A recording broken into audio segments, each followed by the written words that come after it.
The entire life story of Leif Erikson from Vinland Saga begins long before Thorfinn ever raises a dagger, long before Askeladd becomes the object of a child's hatred, and long before anyone in Iceland truly believes that a peaceful country can exist beyond the Western Sea. This is the complete story of Leif as Vinland Saga presents it. The sailor who survived the ice, reached an unknown shore, became Thor's trusted friend, spent more than a decade searching for a missing boy, and eventually placed the dream of Vinland into the hands of the next generation. Leif is easy to underestimate because he does not enter the story like a legendary warrior. He does not split shields with an axe, command armies, or frighten kings. When he first appears, he is an older man sitting among children, telling a story that sounds almost too wonderful to be true. He speaks of a warm land across the sea, of green fields, forests, fruit, and people who do not live beneath the rule of Viking lords. To the adults around him, Leif can seem like a harmless braggart. To the children, and especially to young Thorfinn, he is proof that the edge of the known world is not really an edge at all. That distinction matters. Vinland Saga is filled with men who change history by conquering land. Leif changes history by imagining a place beyond conquest. The difference is quiet, but it is the foundation of his entire life. The manga does not give us a complete scene-by-scene account of Leif's childhood. It does not show him learning to tie his first knot, stepping onto his first ship, or arguing with his famous father. The Leif of Vinland Saga is inspired by the historical Leif Erikson, son of Eric the Red, but Makoto Yukimura does not simply retell the medieval sagas as biography. Instead, he selects a few pieces of history and reshapes them around the emotional journey of Thorfinn. That means there are parts of Leif's early life that remain beyond the page.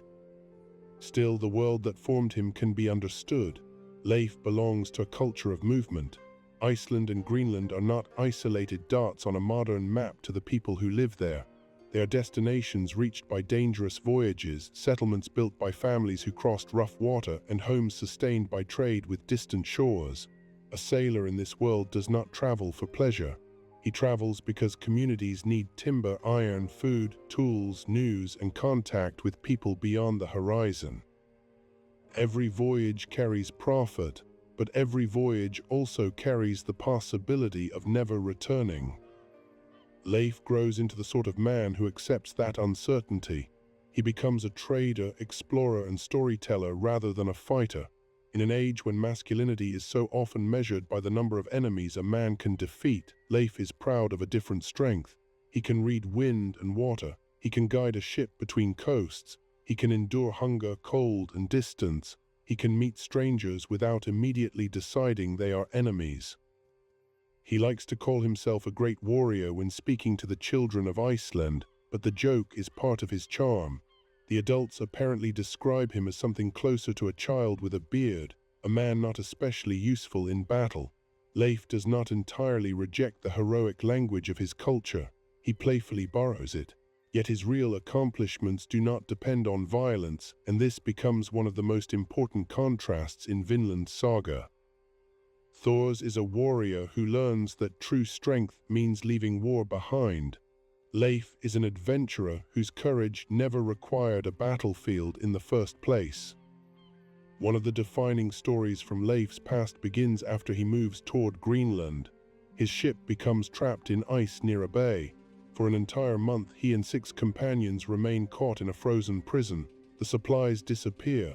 The ice crushes the ship that once promised to carry them home. Eventually, there is no safe decision left. Staying means starvation. Moving means stepping onto a surface that can split beneath their feet. Leif and the others begin walking over the ice. For 2 nights they struggle forward. There is no road, no shelter, and no certainty that the direction they have chosen will lead to life. The cold would have pressed through clothing and into muscle. Exhaustion would have made every step less reliable than the one before it. The group begins as 7 men, but when Leif finally looks around, he realizes that he is alone. The manga does not linger on each death. It gives us the shape of the disaster and allows silence to fill what is missing.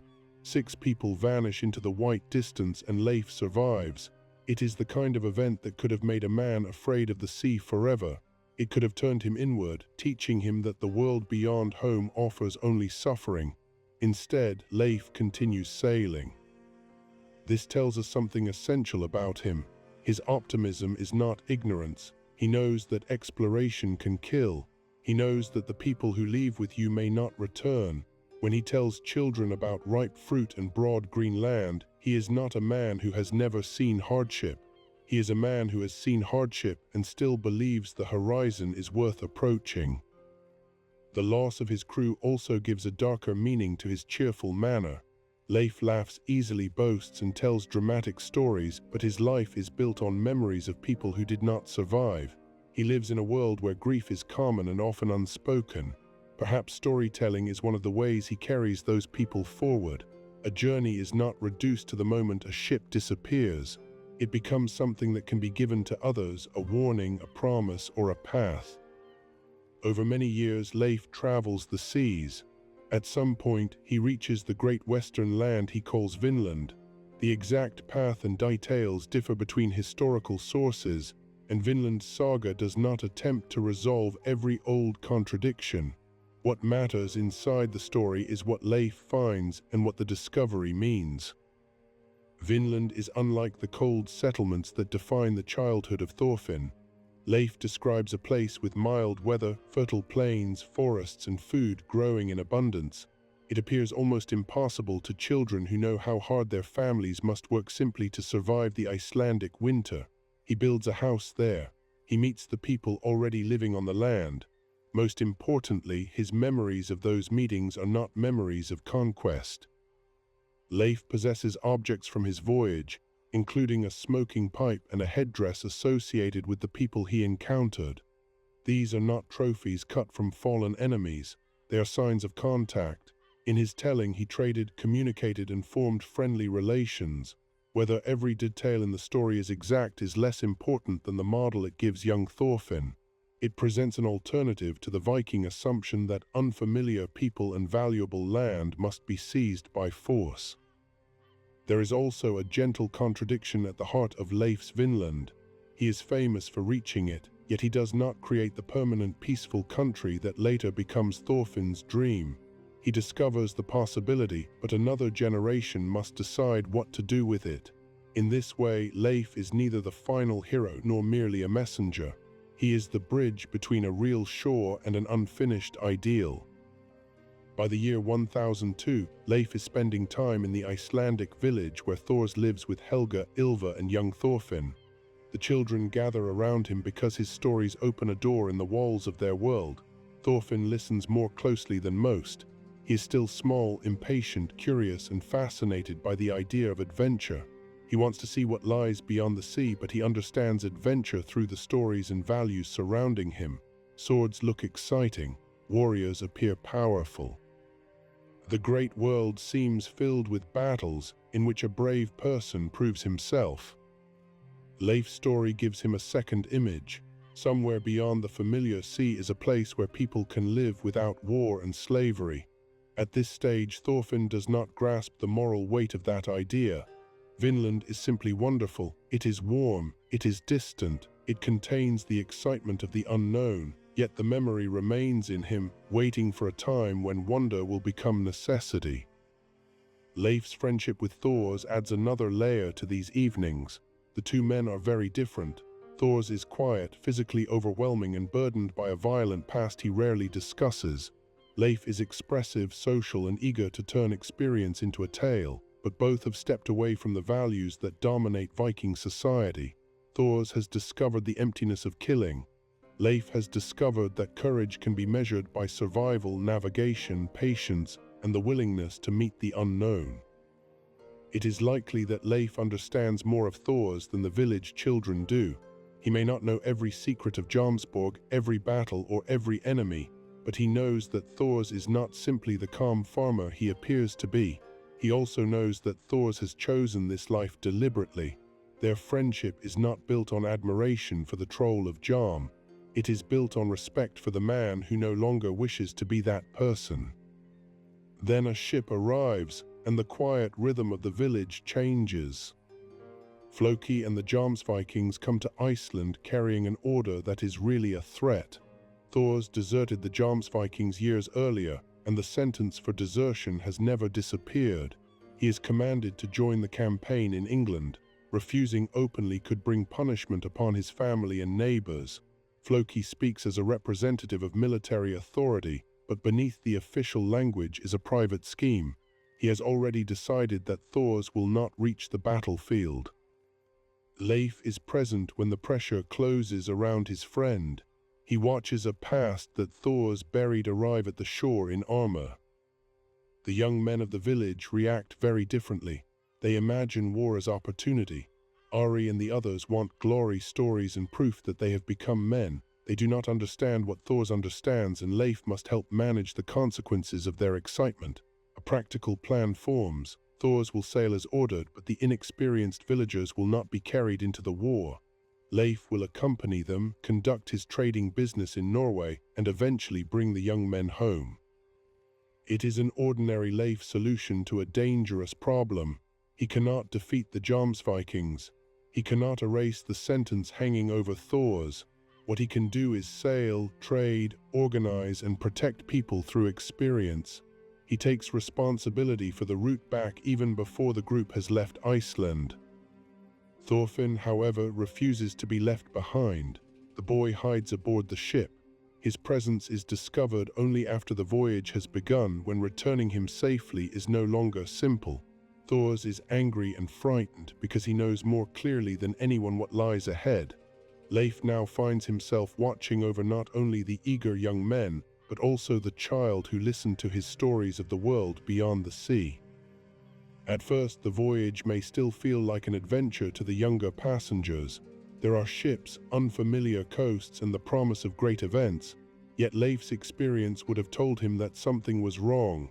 Floki's behavior, the route, and the strange certainty surrounding Thor's summons all point toward danger.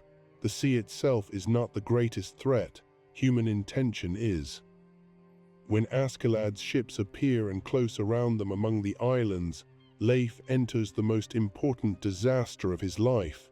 He has survived ice, hunger, shipwreck, and isolation. None of those experiences prepares him for watching the deliberate murder of his friend. Thors attempts to solve the ambush without killing. He defeats Askeladd in a duel. He overwhelms armed men while sparing their lives.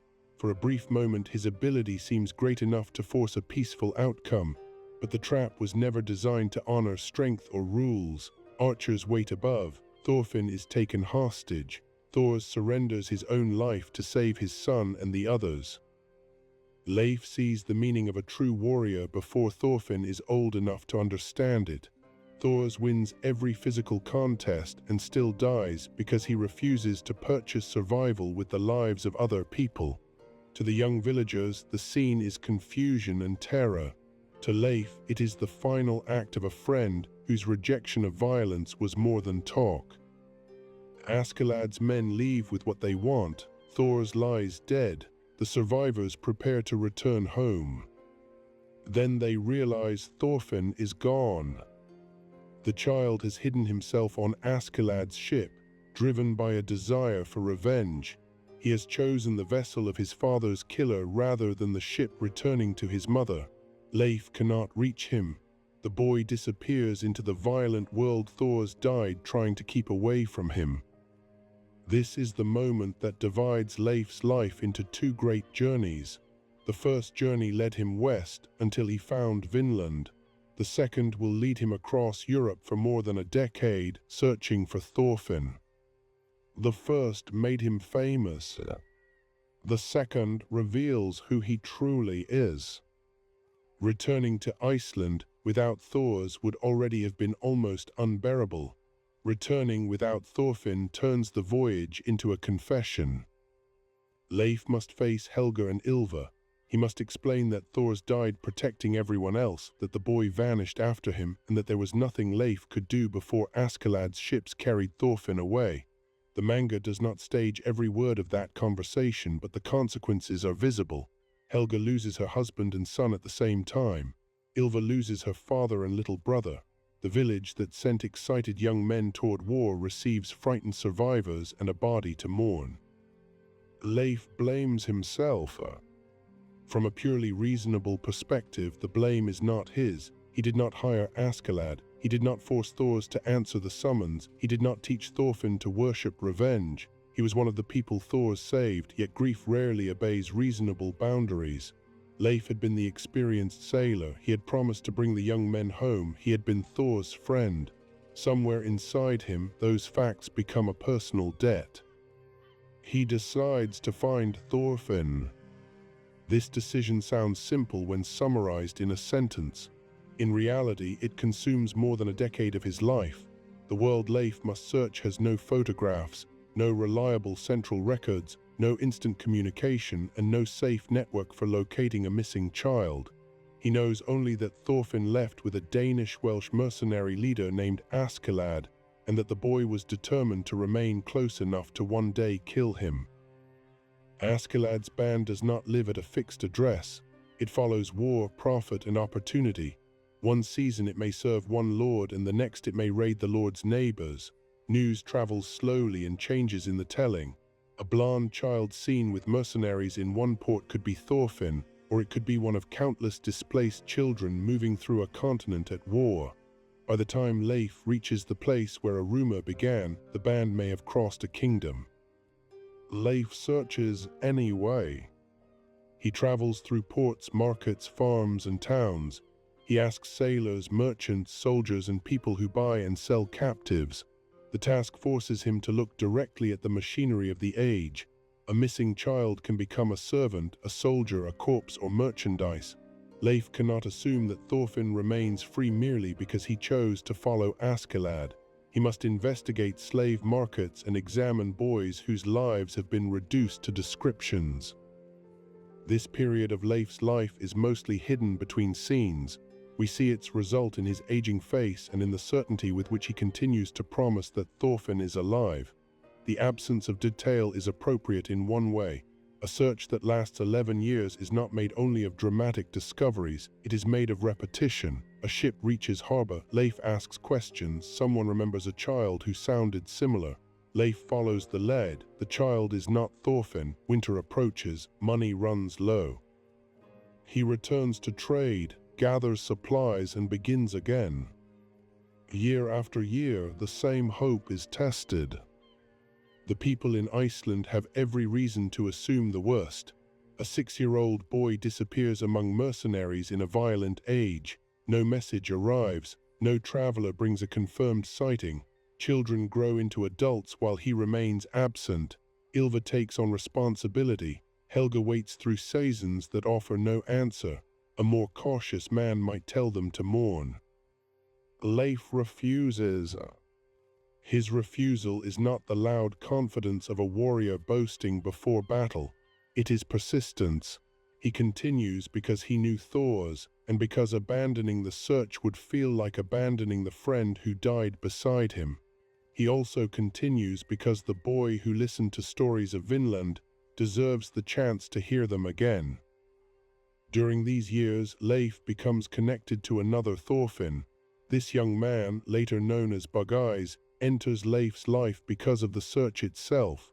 Leif looks for male slaves matching the name and description of Thor's son. At some point, he encounters this different Thorfinn and eventually adopts him. The adoption can be played for comedy because two characters share the same name, and because Bug-Eyes' appearance and personality are very different from the boy Leif seeks. But beneath the humor is a revealing act. Leif is not so consumed by one promise that he becomes blind to the suffering immediately in front of him. He cannot rescue every enslaved person in Europe, yet when his search places a vulnerable young man before him, he creates a family bond. Bug-Eyes calls Leif his father. Leif treats him as a son, even while continuing to search for Thor's child. This matters because it prevents the relationship from becoming a substitute in the cruel sense. Leif does not decide that one Thorfinn can simply replace another. Human beings are not interchangeable. The old promise remains and the new relationship is real at the same time. For Bugeyes, adoption offers a name, protection, work, and a place in a traveling household. For Leif, it expands the meaning of fatherhood. He has not fathered Thorfinn Karlsefni, but he accepts responsibility for him. He did not give Bugeyes his life, but he gives him belonging. Later, when he calls the grown Thorfinn his son, that word will carry years of this chosen responsibility. The search also preserves Leif's connection to Iceland. Every voyage away contains the idea of return. He is not wandering without direction. Helga and Ylva remain at the end of the route, waiting for news. Even when he has nothing to offer them, Leif's continued movement is evidence that Thorfinn has not been forgotten. Meanwhile, the boy Leif seeks is becoming almost unrecognizable. Thorfinn grows inside Askeladd's band. He learns to kill, scout, survive winter campaigns, and complete missions that no child should be asked to perform. He believes that each success will earn him another duel. Every duel offers the possibility of avenging Thor's, and every defeat extends his captivity to the same hatred. Leif does not witness those years directly. This distance shapes the eventual reunion.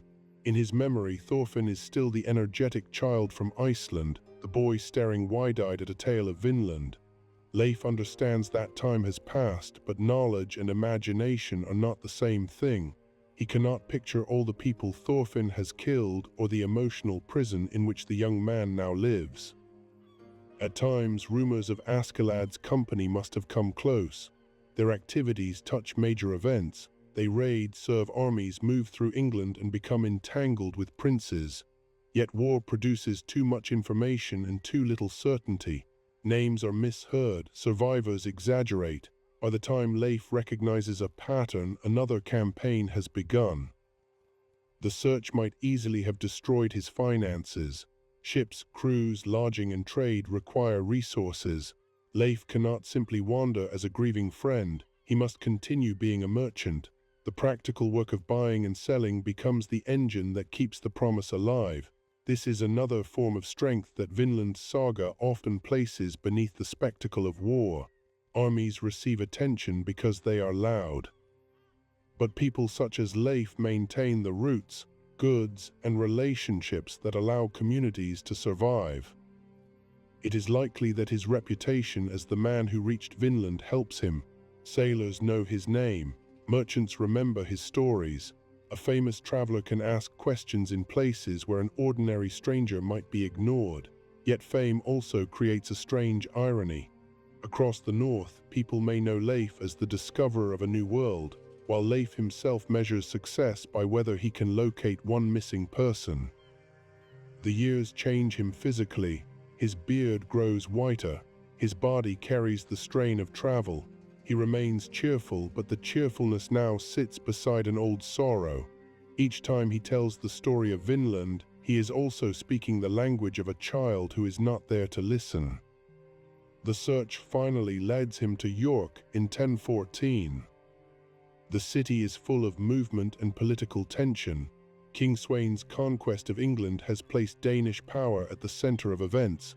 Canute, once a timid prince, has become dangerous. Askeladd's band has traveled through war and betrayal to stand near the throne. Thorfinn is no longer a hidden child among minor raiders. He is a young warrior moving through the crisis of a kingdom. Leif sees him. After 11 years, the impossible promise appears in front of him as a living person. The reunion should be joyful. For Leif, it begins that way. He has proof that Thorfinn survived. He can finally speak of Helga, Ylva, and home. He can ask the young man to return to Iceland. The search has an answer. But the person he finds is not the child he remembers. Thorfinn is scarred, hardened, and emotionally narrowed around one purpose. Leif tries to tell him that he has done enough, that his family is waiting, and that the years of revenge can end. Thorfinn barely responds to the names of his mother and sister. The subject that truly catches his attention is Vinland. Even after everything, the old story is still inside him. For a moment, the mention of Vinland reaches a part of Thorfinn untouched by Askeladd. He wants to hear what Leif knows. He asks about the western land, yet the opening does not last. Vinland remains a distant image, while Askeladd is immediately present. Thorfinn believes he cannot leave until he kills the man who killed Thors. Leif asks him to come home. Thorfinn refuses.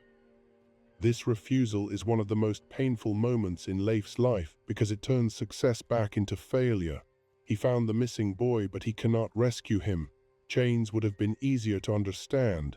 If Thorfinn were physically imprisoned, Leif could search for a price, a legal claim, or an escape. The chain holding him is revenge, and Thorfinn protects it as if it were the only thing keeping him alive. Leif begins to weep. He says in effect that the bright little boy he remembers is gone. The statement is not entirely fair to the young man standing before him, because Thorfinn's childhood was destroyed by an event both of them survived, but it expresses Leif's shock. He has carried one image across 11 years and suddenly sees what those years have done. Still, Leif does not withdraw his promise. He tells Thorfinn he will remain in York and wait for him to change his mind.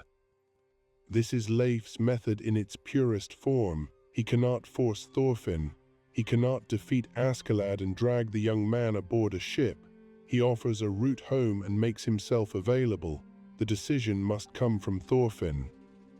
What Leif does not know is that the entire structure of Thorfinn's life is about to collapse. Askeladd kills King Sweyn to protect Wales and creates the appearance of madness. Canute kills Askeladd and claims political control of the moment. Thorfinn watches the man he has pursued for 11 years die by someone else's hand. In an instant, revenge becomes impossible. He attacks Canute and is sentenced to slavery. Leif waits in York for a young man who never arrives. The trail disappears again. For another person, this might be the final limit. Leif had already spent 11 years searching. He found Thorfinn, offered him freedom, and was rejected. Now the young man vanishes after becoming involved in royal violence. Leif could return to Iceland and say truthfully that he tried. Instead, he begins searching again. The second search is different from the first. Before York, Leif knew Thorfinn was traveling with Askeladd. After York, Askeladd is dead. Thorfinn has attacked a king, and the punishment has removed him from the world of free men. A slave can be sold repeatedly, renamed, moved inland, or worked to death without leaving a trail that a merchant can easily follow. Leif starts visiting places where people are bought and sold. He asks about young men with Thorfinn's appearance, his age, and the scars that years of fighting may have left on him. He searches not for a heroic warrior now, but for someone whose legal identity has been reduced to property. The humiliation of that reality must have angered him.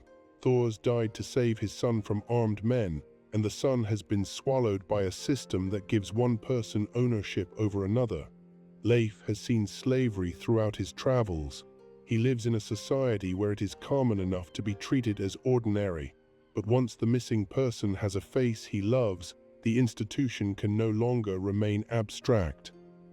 Again, the work takes years. During that time, Thorfinn is sent to Ketil's farm in Denmark. He meets Einar, works to clear forest, suffers nightmares, and slowly faces the people he killed. The young man Leif found in York begins to disappear, but not in the tragic way Leif feared. Beneath the exhausted slave, another Thorfinn is forming. He is learning to value creation over destruction. He is remembering the words of Thors. He is beginning to understand Vinland not as a childhood adventure, but as an answer to a world built on violence and ownership. Leif knows none of this while it happens. His ignorance creates a strange parallel. Thorfinn is trying to rebuild himself one tree stump at a time, while Leif is moving through ports trying to recover the person he believes may still be lost. Both are traveling toward the same reunion without knowing what the other has become. The breakthrough arrives through coincidence, persistence, and the small usefulness of a shared name. Leif encounters Ketil and his sons during the political crisis caused by King Canute. Ketil mentions that one of his slaves is named Thorfinn. The name alone is enough to sharpen Leif's attention.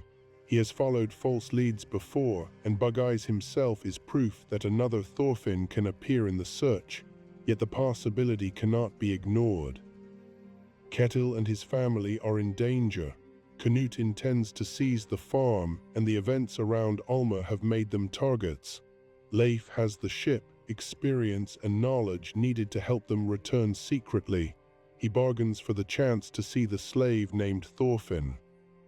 This is not a grand heroic rescue planned with perfect information.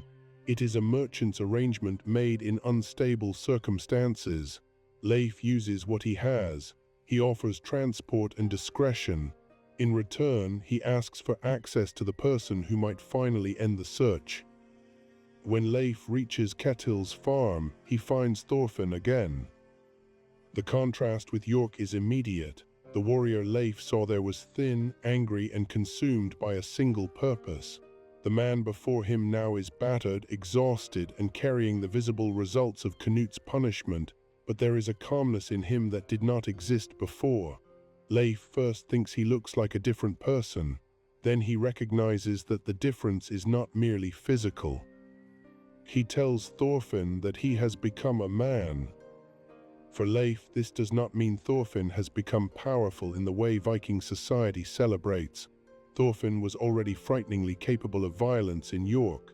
The maturity Leif sees now is the result of suffering accepted rather than passed onward. Thorfinn has chosen to endure 100 punches so that he can speak with Canute and stop a battle. He has risked himself without trying to dominate anyone. In this, he resembles Thor's more than he ever did while fighting to avenge him. The reunion is not allowed to remain private for long. The farm is collapsing into violence. Canute's forces have attacked. Ketil has beaten Arnheid nearly to death after discovering her attempt to escape with her husband. Einar and Thorfinn will not leave her behind. Leif initially considers purchasing Arnheid.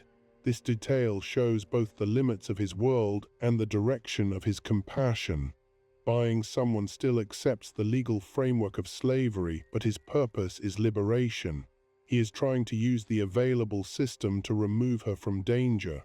Ketil refuses. Thorfinn tells Leif that Arnheid must come with them. He also suggests that Leif leave without him if necessary. The request places Leif at the edge of the same fear he has carried since the ambush years earlier. He has finally found Thorfinn again, and Thorfinn is asking him to sail away. Leif refuses. He has lost the boy twice already, once to Askeladd's ship and once to the machinery of royal punishment. He will not make the choice voluntarily a third time. The old man's insistence is not strategic brilliance, it is love made stubborn. He declares that after everything required to find Thorfinn, he is not leaving without him. The group tries to remove Arnheid from the farm.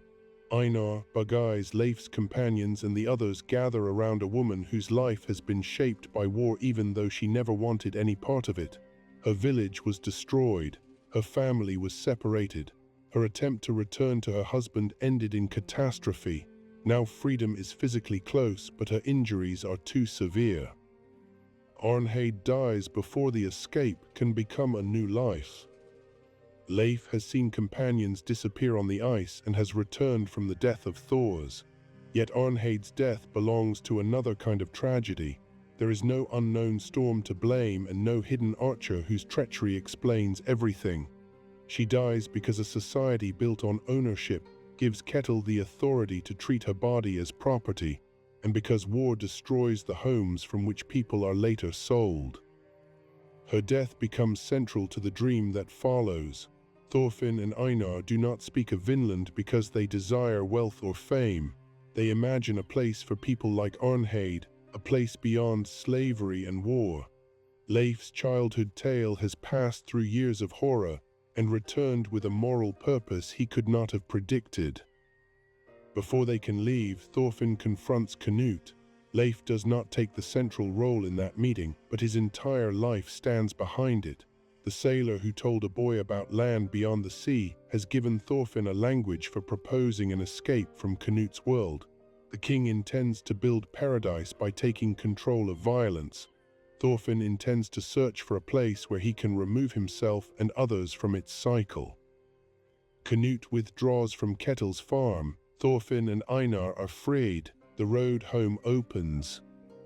At last, Leif can do what he promised after Thor's died. He can bring Thorfinn back to Iceland. The voyage carries more than one return. Einar, who has lost his own family and homeland, travels beside Thorfinn. Bugeyes travels with the man whose name shaped his adoption. The group includes survivors whose relationships were created by slavery, searching, and chance. Leif stands at the center not as commander of an army, but as the keeper of a route. For Thorfinn, the sea toward Iceland must feel different from every previous crossing. As a child, he left hidden on a ship, imagining war as adventure. Now he returns openly, carrying no sword, accompanied by a friend, and uncertain how the family he abandoned will receive him. For Leif, the coastline ahead represents the end of an obligation that has lasted most of Thorfinn's life. But the promise is not completed simply by placing the young man on Icelandic ground. Home is not only a location, it is a relationship that must be rebuilt. When they arrive, Helga recognizes her son despite the years. Her response is quiet, intimate, and immediate. She sees Thor's in his face and accepts him before he can explain everything he has become. Ylva's reaction is more physical and comedic, but beneath her anger is the same buried grief. Her little brother vanished, left the family to survive without him, and has finally returned as a stranger. Leif witnesses the reunion that he has imagined for years. There is no parade for him. No king rewards the old explorer for keeping his promise. The emotional center belongs to Thorfinn and his family. That is appropriate. Leif's greatest achievement in this part of the story is making himself almost unnecessary at the final moment. He has delivered the missing person to the people who have always loved him. Yet the return does not close Leif's role in Thorfinn's life. It changes it. Thorfinn has come home with a plan. He and Einar want to create a country in Vinland where people fleeing slavery and war can live in peace. The dream is enormous, impractical, and rooted in a story Leif told long ago. Thorfinn does not merely want directions to the land. He needs ships, money, trade knowledge, and the support of someone who has already crossed the Western Ocean. Leif could reasonably tell him that the dream is impossible. He knows better than anyone how dangerous the voyage can be. He knows that finding land is not the same as sustaining a settlement. He knows that different peoples can misunderstand one another, and that peaceful intentions do not erase fear. Age has given him every excuse to become cautious. Instead, Leif helps. The search for Thorfinn ends, and the preparation for Vinland begins. Thorfinn's proposal is built from moral clarity but not yet from practical detail. He and Einar know what they want to escape: war, slavery, vengeance, and the endless competition for land. They know the name of the place because Leif gave it to them, but a peaceful intention cannot float across the Atlantic by itself. A settlement needs timber, animals, tools, seed, food for the crossing, ships strong enough for the ocean, and enough people to continue working when sickness or injury removes some hands. Leif understands this immediately. His importance now becomes less dramatic and more complete. He is the person who can convert a dream into a route. The first problem is money. Thorfinn returns to Iceland with no fortune. Einar has none. Their freedom gives them control of their own bodies, but it does not provide the resources needed to purchase ships or support settlers through the first seasons. Halfdan, the powerful landowner known for his iron chain, possesses the wealth that could help, but he is not a man who gives without expecting structure in return. The solution begins with narwhal horns. To northern traders, the long spiral tusks can be sold as rare and almost magical objects. In distant markets, buyers may believe they come from unicorns. Their value increases with every mile from the waters where they are found. Leif proposes taking the horns east to Miklagard, the great city known to later history as Constantinople, where they can be exchanged for gold. This plan reveals the scale of Leif's world. Vinland lies to the west, but funding it requires a journey far to the east. The route connects Iceland, the North Sea, the Baltic world, river systems, and the Mediterranean sphere of the Byzantine Empire. Thorfinn's peaceful settlement will be financed through international trade long before anyone uses that phrase. Leif's experience makes the plan credible. He knows that value is not fixed. A material common in one region can become treasure in another. He knows that travel itself changes price. He also knows enough people, languages, customs, and ports to imagine the full exchange. The warrior sees an obstacle and asks whether it can be broken. The merchant asks where else it can be sold. Thorfinn, Einar, Leif, and Bugeyes form the core of the expedition. Their motives overlap but are not identical. Thorfinn wants Vinland. Einar wants a land for people denied peace.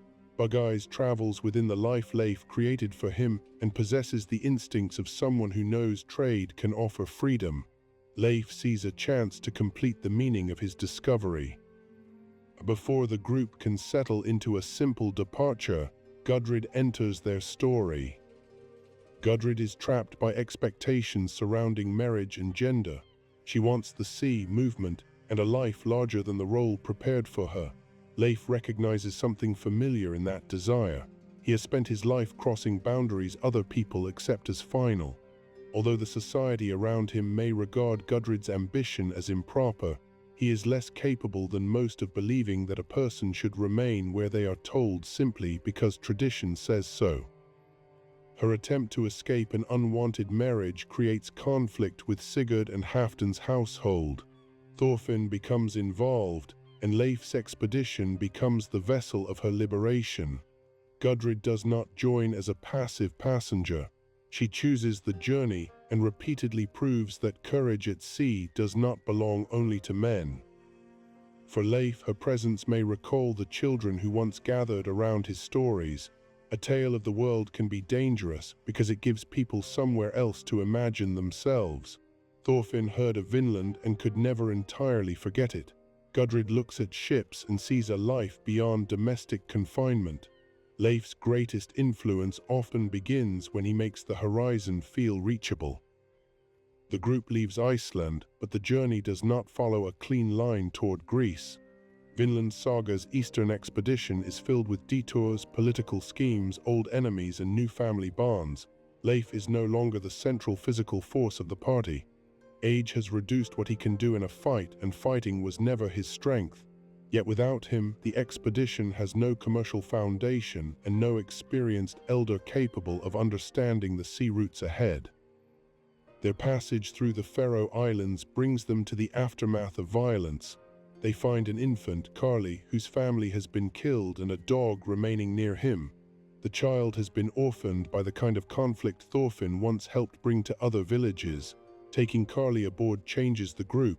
A trading mission now carries a baby.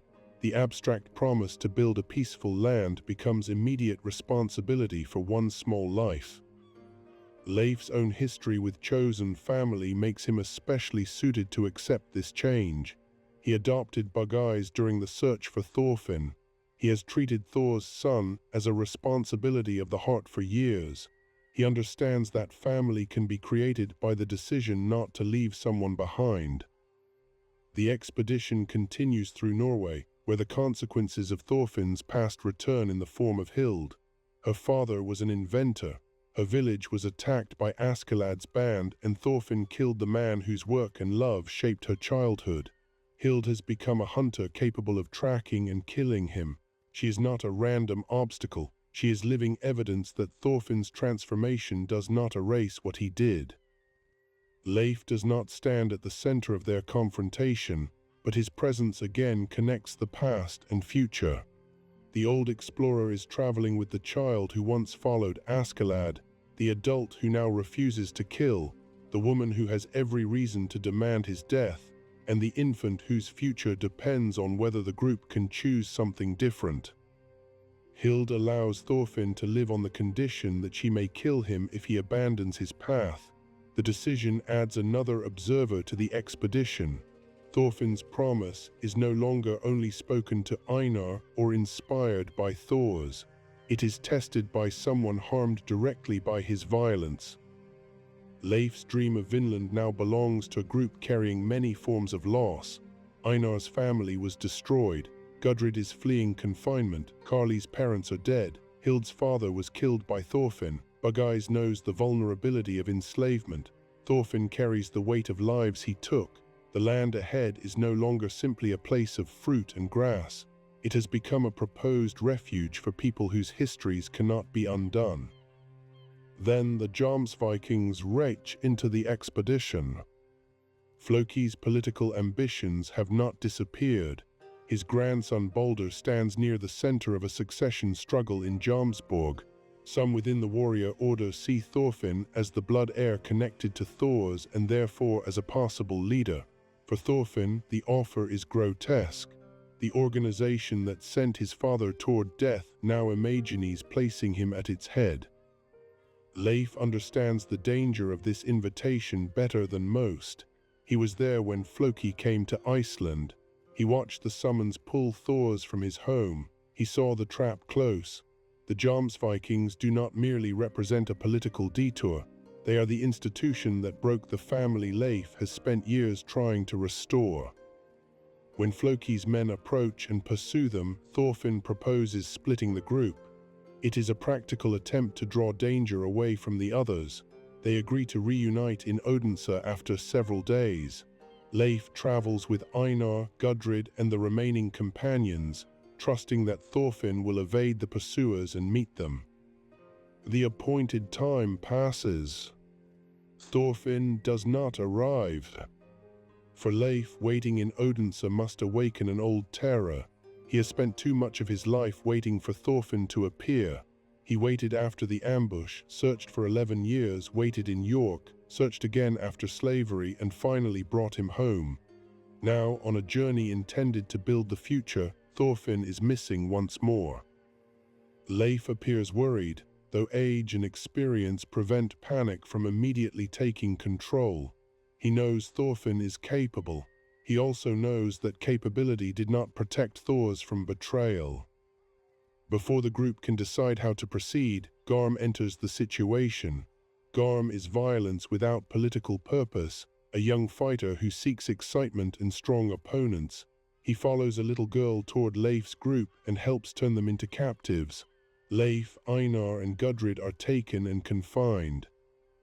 The irony is sharp.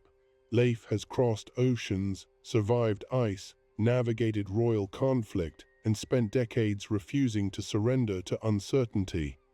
Now he is imprisoned not because anyone values him as an explorer, but because his connection to Thorfinn makes him useful within a warrior struggle.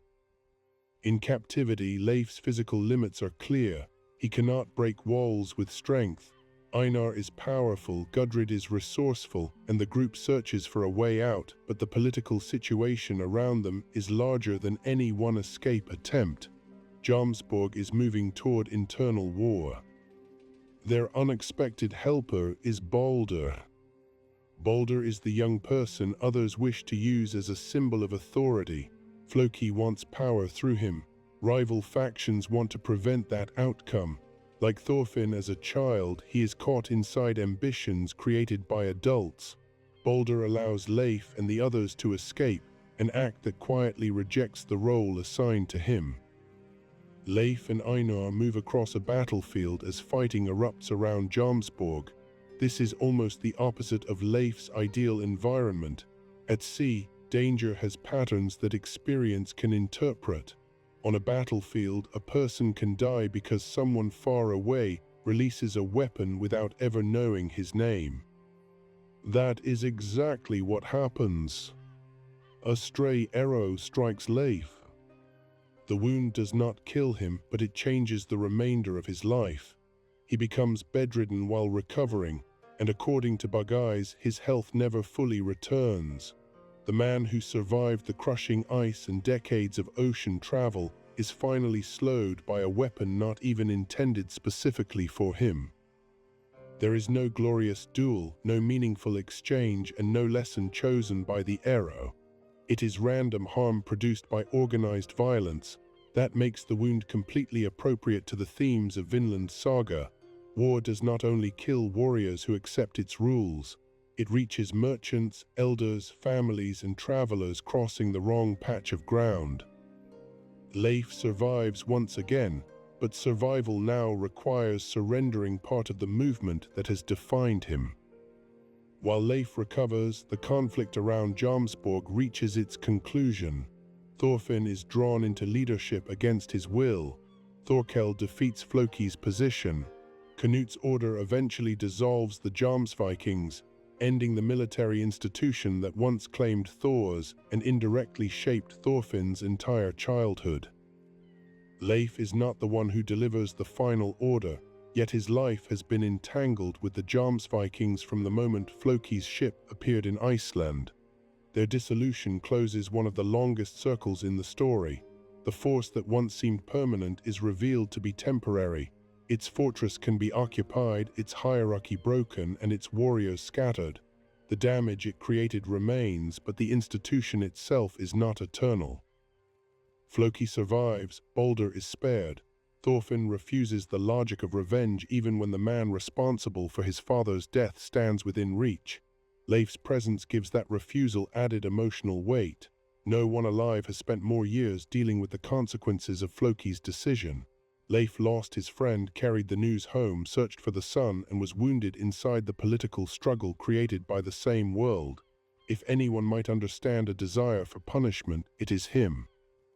Yet the future cannot be built by repeating the event that destroyed the past. Thorfinn chooses not to kill Floki, and Leif continues traveling with a man who has finally stepped beyond the revenge that once kept him in York. The expedition resumes after Leif's condition allows it. The route toward Miklagard continues, although the manga deliberately leaves much of that journey unseen. This absence is one of the largest time gaps in Vinland Saga. We know the group reaches Greece and succeeds in selling the narwhal horns. We know they return with significant wealth. We know relationships deepen, Thorfinn and Gudrid eventually marry, and years pass. But the detailed adventures through the Eastern world remain largely outside the main narrative. For a video about the entire life story of Leif Erikson, this gap must be handled honestly. It would be easy to invent elaborate scenes of Leif bargaining in Byzantine markets or guiding the group along every river. The canon does not provide those scenes. What it does provide is enough context to understand his likely importance. Leif is the commercial mind behind the journey. His proposal created the route. His experience would have helped the group evaluate ports, supplies, exchange rates, and trustworthy partners. Even while recovering from the arrow wound, he remains the elder whose knowledge connects a cargo of northern tusks to buyers in one of the richest cities in the world. Miklagard must have seemed overwhelming to the travelers. Compared with Icelandic settlements, the city represented a scale of architecture, population, language, religion, and wealth almost beyond imagination. For Bagais, whose instincts often turn toward money, the markets would have been a living education. For Gudrid, it was proof that the world exceeded every boundary placed around her. For Einar, the contrast between imperial splendor and the suffering of ordinary people may have sharpened his understanding of power. For Thorfinn, the journey demonstrated that many societies exist, yet none automatically escape violence simply because they are distant. For Leif, the city would have been another edge crossed. He had sailed west to Vinland and now participated in a journey toward the eastern center of an empire.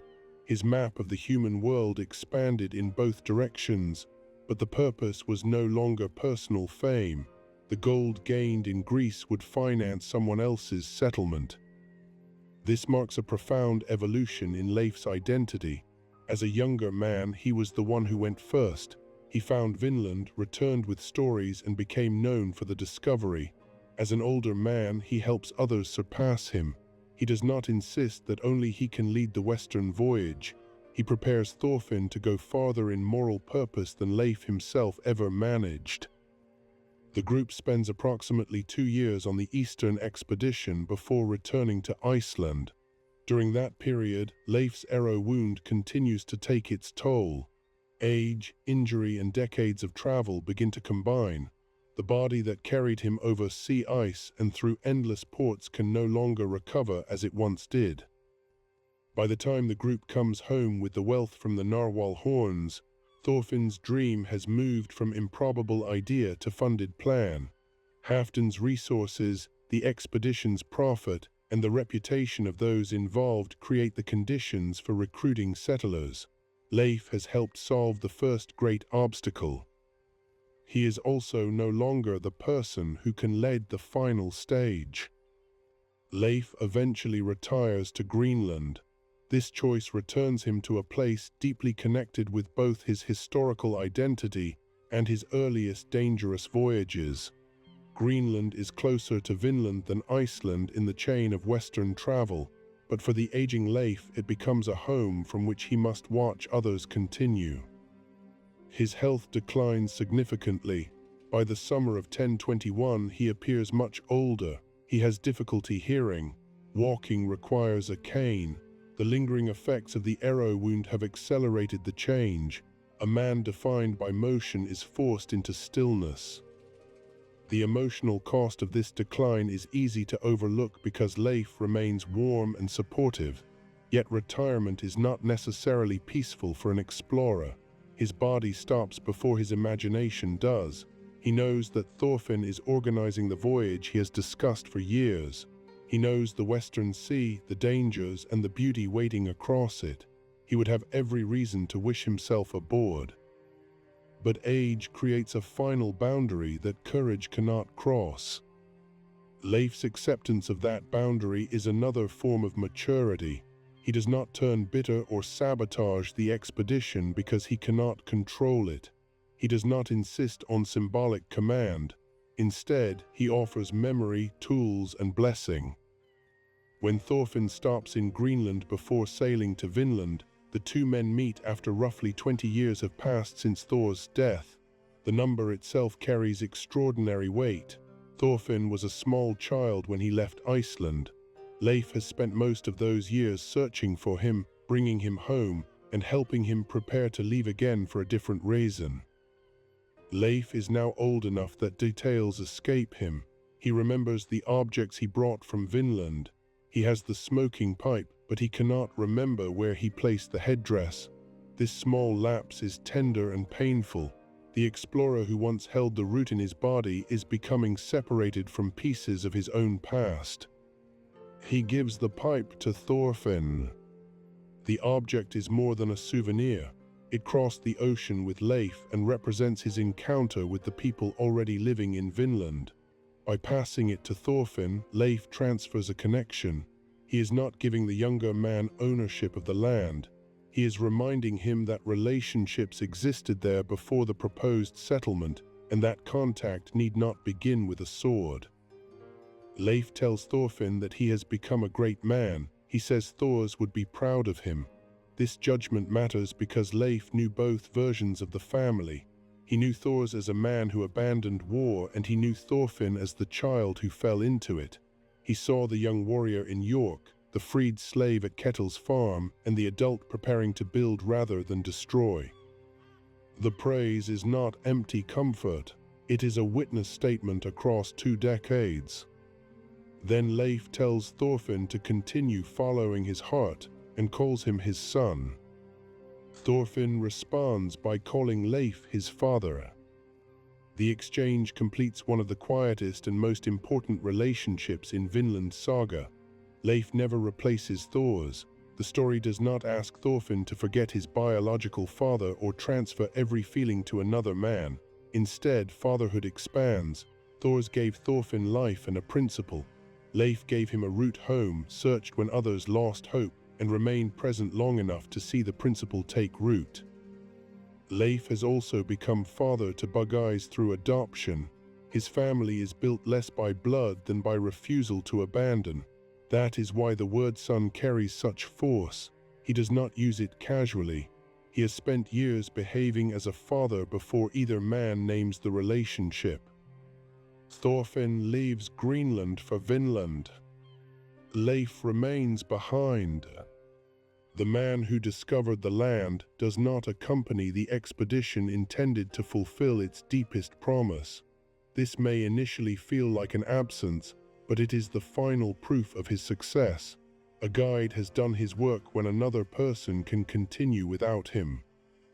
The ships that leave Greenland carry Leif's influence, even though they do not carry Leif himself. Thorfinn has studied the routes and listened to the old explorers' memories. The settlers travel toward a coast that was once only a story told beside an Icelandic hearth. Animals, supplies, tools, and families now occupy the space where children once imagined adventure. Every practical detail confirms that a tale has become a project. Leif's absence also changes the meaning of uncertainty. When he first reached Vinland, he was the authority on his own experience. He could decide which memories mattered and how to present the people he met. Thorfinn must now create a relationship with the land for himself. The old pipe offers continuity, but it cannot answer every question. It cannot tell him how the current communities will respond, what misunderstandings will arise, or whether the settlers can survive winter. The expedition reaches the western shore and begins building. Forest is cleared, houses rise, fields are prepared, wheat is planted. The work reflects the value Thorfinn learned at Ketil's farm. A field takes far longer to create than a battlefield takes to ruin. For Leif, hearing news of such progress would have been a confirmation that his description of fertile land was not merely a traveler's exaggeration. The settlers name their home Arnheids village, preserving the memory of the woman whose death gave moral urgency to the dream. This choice also reflects the path by which Leif's story changed. He originally spoke of Vinland as a beautiful place. Thorfinn and Einar turn it into a place intended for those harmed by slavery and war. Relations begin with the indigenous people of the region, represented in the manga by the LNU based on the Mi'kmaq. Thorfinn tries to approach them through trade and restraint. The settlers lack a shared language with the people whose home they have entered, so objects, gestures, food, and repeated contact become forms of speech.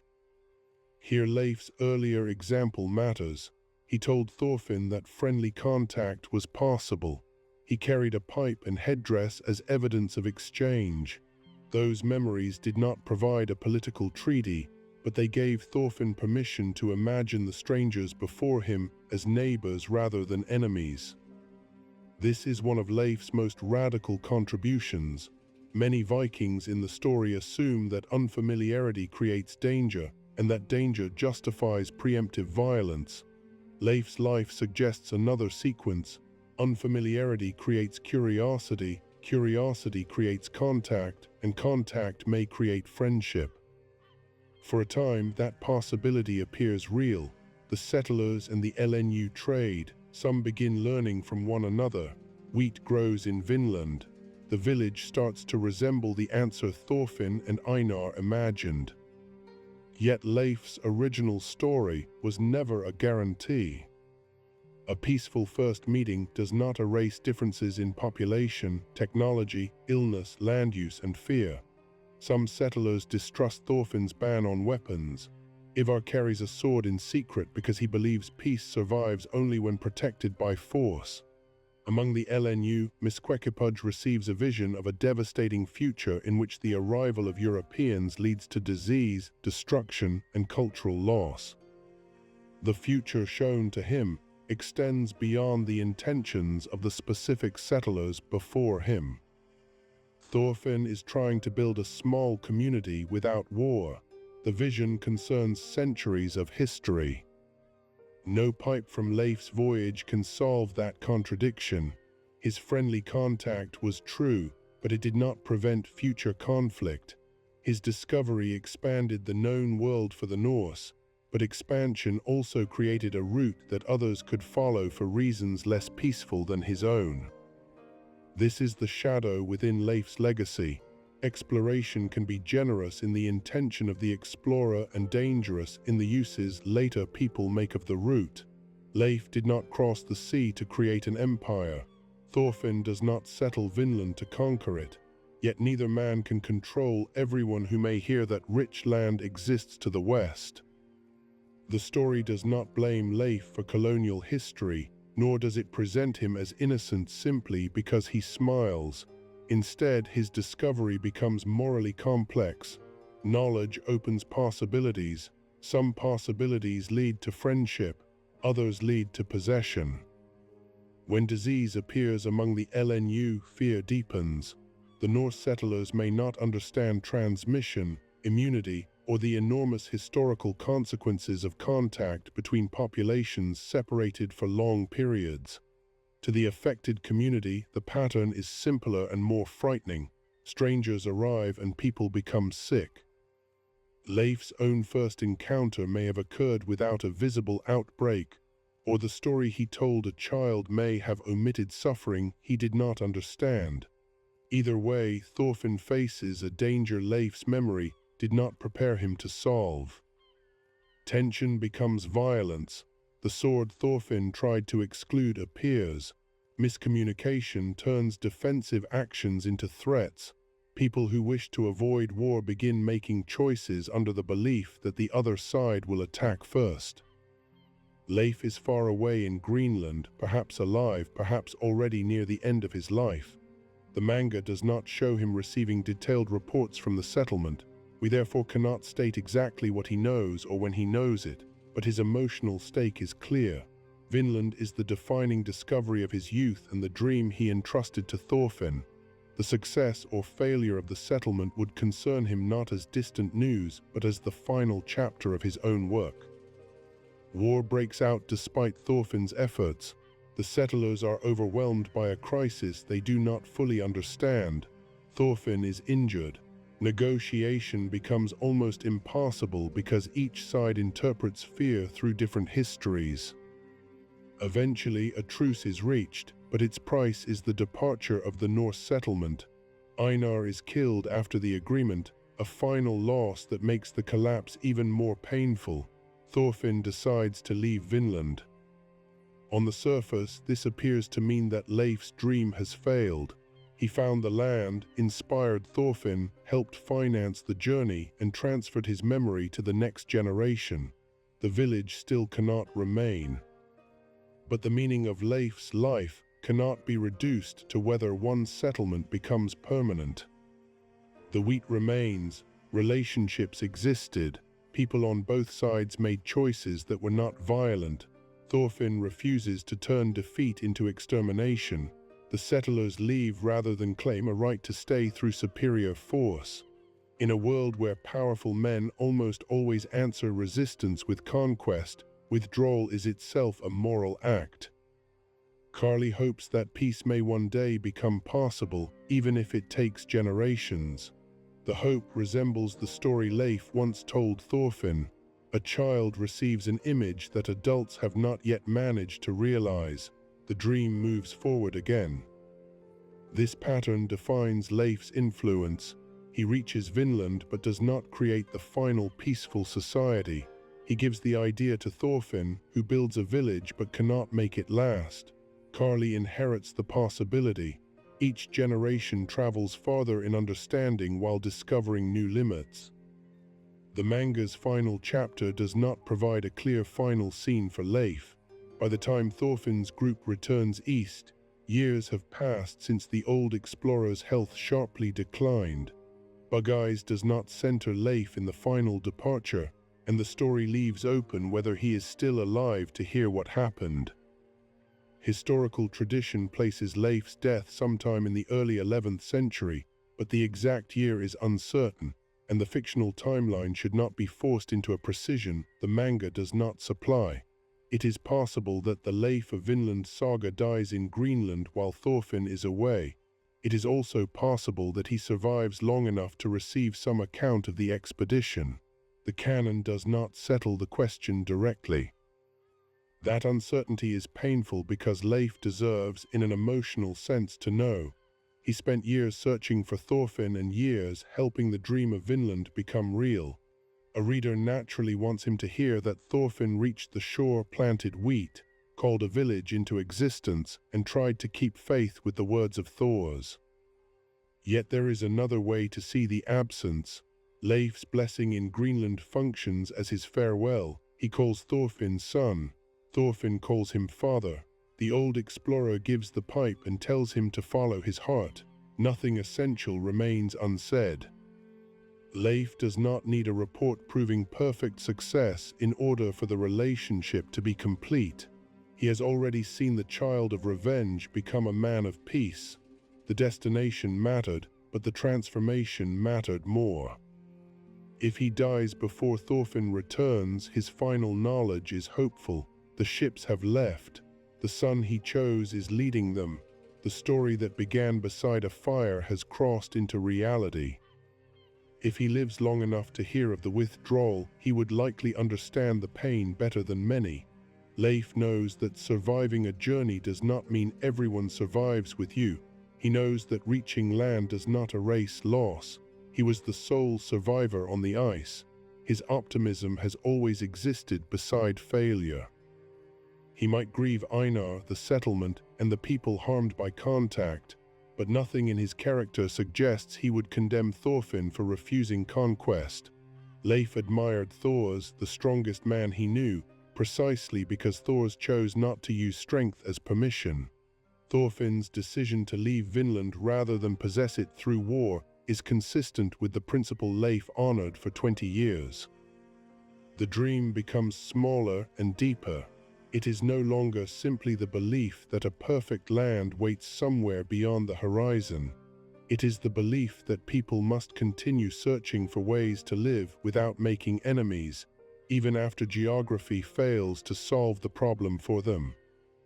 To understand why Leif feels so natural inside Vinland Saga, it helps to compare him carefully with the historical figure who inspired him.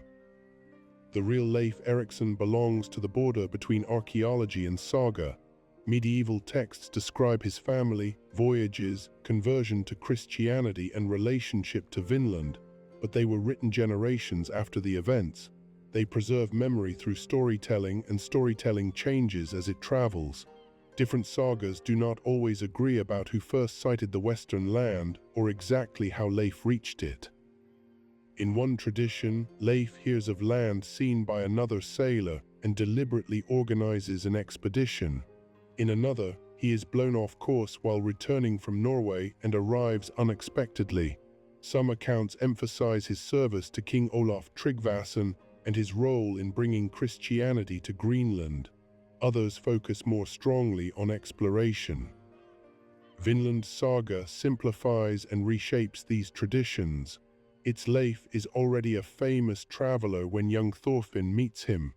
The manga is less concerned with resolving the old sagas than with giving Thorfinn a living connection to the possibility of another world. Historically, Leif was the son of Eric the Red, the founder of the Norse settlement in Greenland. That family background places him inside a tradition of migration driven by both ambition and conflict. Eric's movement west is associated in the sagas with exile after killings. Leif inherits the result of that violent history, but is remembered primarily for travel rather than conquest. The contrast is useful to Yukimura. Fathers and sons throughout Vinland Saga inherit worlds they did not choose. Canute inherits kingship and the brutal logic of power. Balder inherits Floki's political ambition. Thorfinn inherits the reputation, enemies, and unfinished teaching of Thor's. Leif, as the son of Eric the Red, also stands within inherited history, but the manga does not define him by repeating his father's violence. Historical tradition sometimes calls him Leif the Lucky. The title does not mean his life was free of danger. Luck in saga literature often appears as the mysterious quality of a person who survives, succeeds, and brings others safely through uncertain circumstances. The fictional Leif certainly fits that pattern, though his luck is severe. He survives the ice when 6 companions die. He reaches Vinland and returns. He searches for years and eventually finds Thorfinn. He survives an arrow wound that permanently weakens him. Calling such a life lucky reveals how harsh the age is. Luck may mean that grief leaves you alive. Archaeology has confirmed that Norse people reached North America around the period remembered in the sagas. The site at Elance Ox Meadows in Newfoundland contains the remains of Norse buildings and ironworking. It does not prove every detail told about Leif, and it should not be treated as an empty land waiting to be discovered. Indigenous peoples lived across the region long before Norse arrival. The importance of the site is that it shows contact between human migrations that had traveled around the world by different routes. Vinland Saga reflects that reality by refusing to present the LNU as background figures.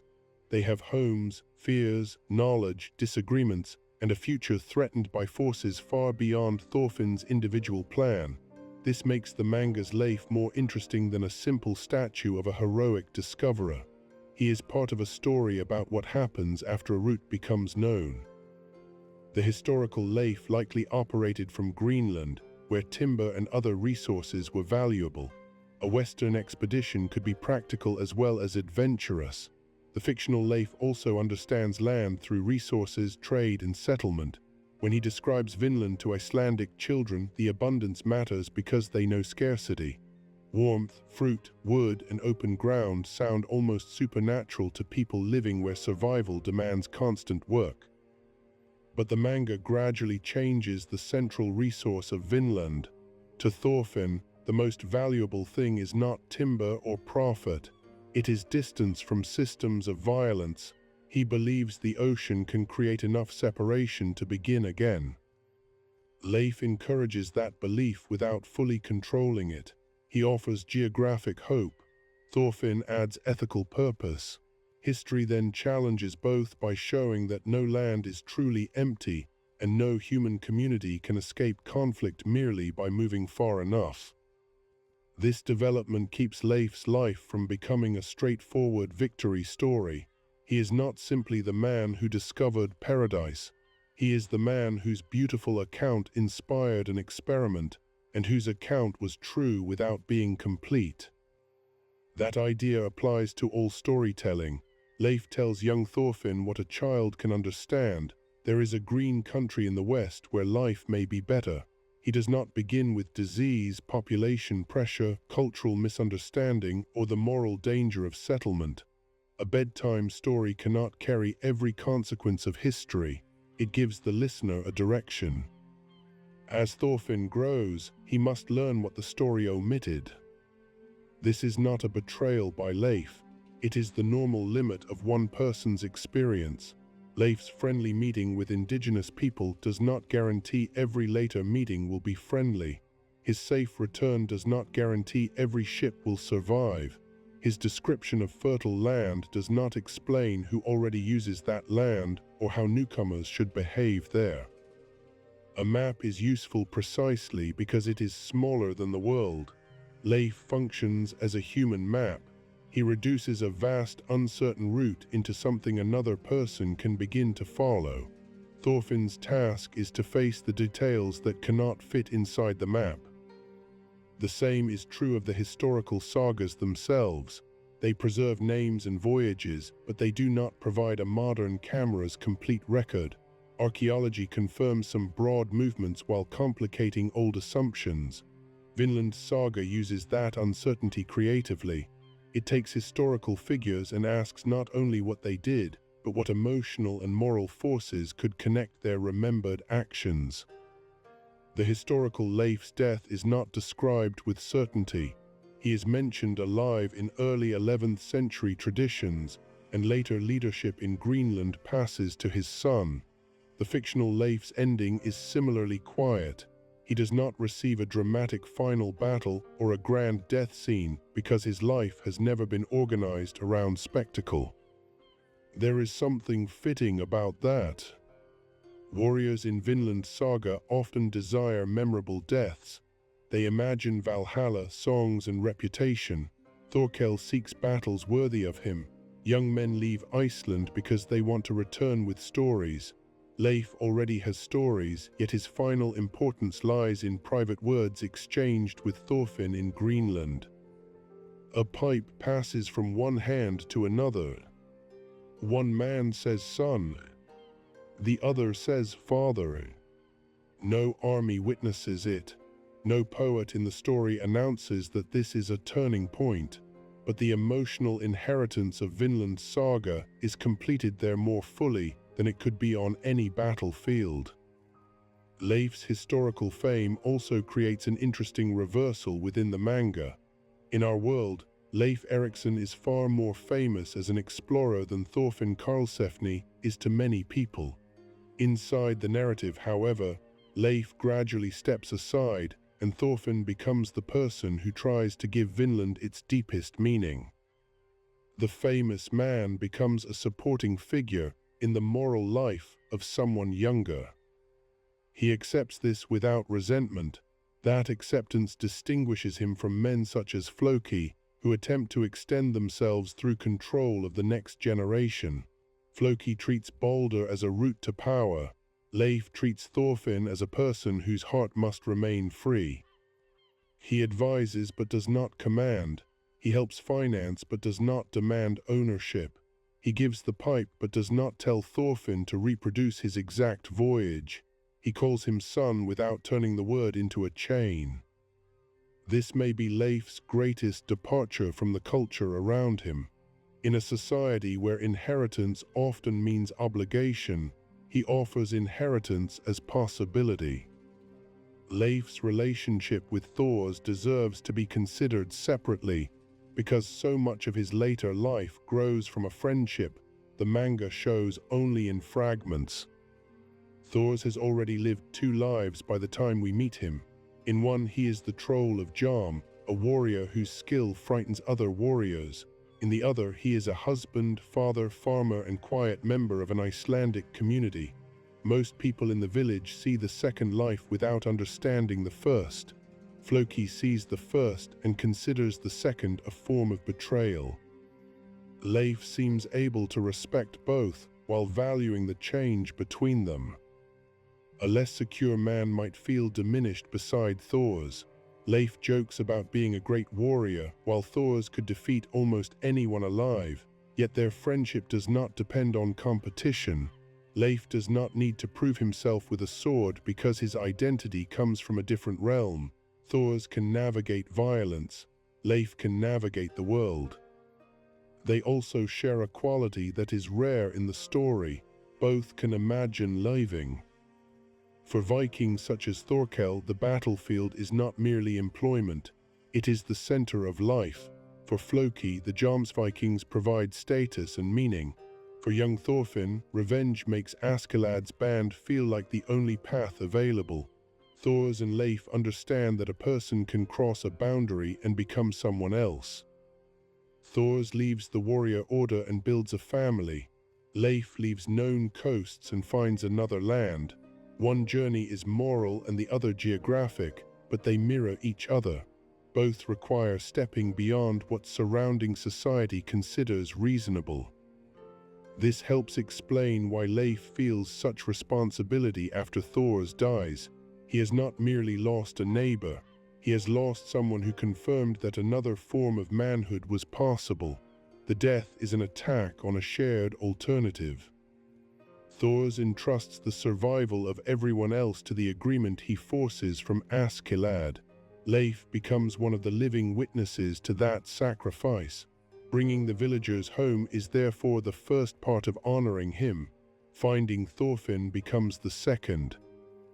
There is no explicit final request in which Thor turns to Leif and commands him to search for his son for 11 years. That makes Leif's choice more meaningful, not less. He does not follow an order. He understands what friendship requires and creates the promise himself. Over time, the search changes his bond with Thorfinn. At first, the boy is his friend's missing son. Leif seeks him for Thor's, Helga, and the family left in Iceland. But years of effort create their own relationship. Every lead followed, every ship boarded, and every disappointment accepted adds weight. Leif becomes emotionally responsible for a person who is absent. When they meet in York, the mismatch between Leif's love and Thorfinn's awareness is painful. Thorfinn has not experienced the search. He does not know how many ports Leif visited or how often the old man returned home without an answer. He sees someone from a childhood he has tried to bury. Leif sees the center of 11 years. This is why the reunion cannot solve everything immediately. Love is real, but the people involved have lived different stories. Leif must learn that finding Thorfinn does not give him control over Thorfinn's decision. He offers home and is refused. He cannot turn his sacrifice into a debt that the young man must repay. All he can do is remain available. That restraint separates him from many fathers and father figures in Vinland Saga. King Sweyn treats Canute as an instrument within succession. Floki shapes Baldur's future around ambition. Ketil believes ownership and kindness give him authority over Arnheid's life. Even Askeladd, who teaches Thorfinn valuable lessons, manipulates the boy's hatred for labor and survival. Leif does not make Thorfinn useful to him.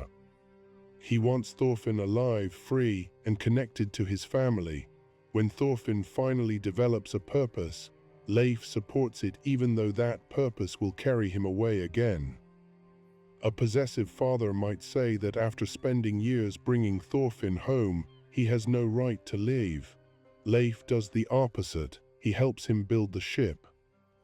The word father exchanged in Greenland is therefore not based on authority.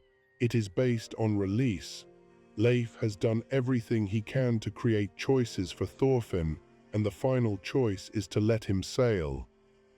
Thors and Leif also provide Thorfinn with two halves of the same inheritance. Thors gives the negative command, you have no enemies, and a true warrior does not need a sword.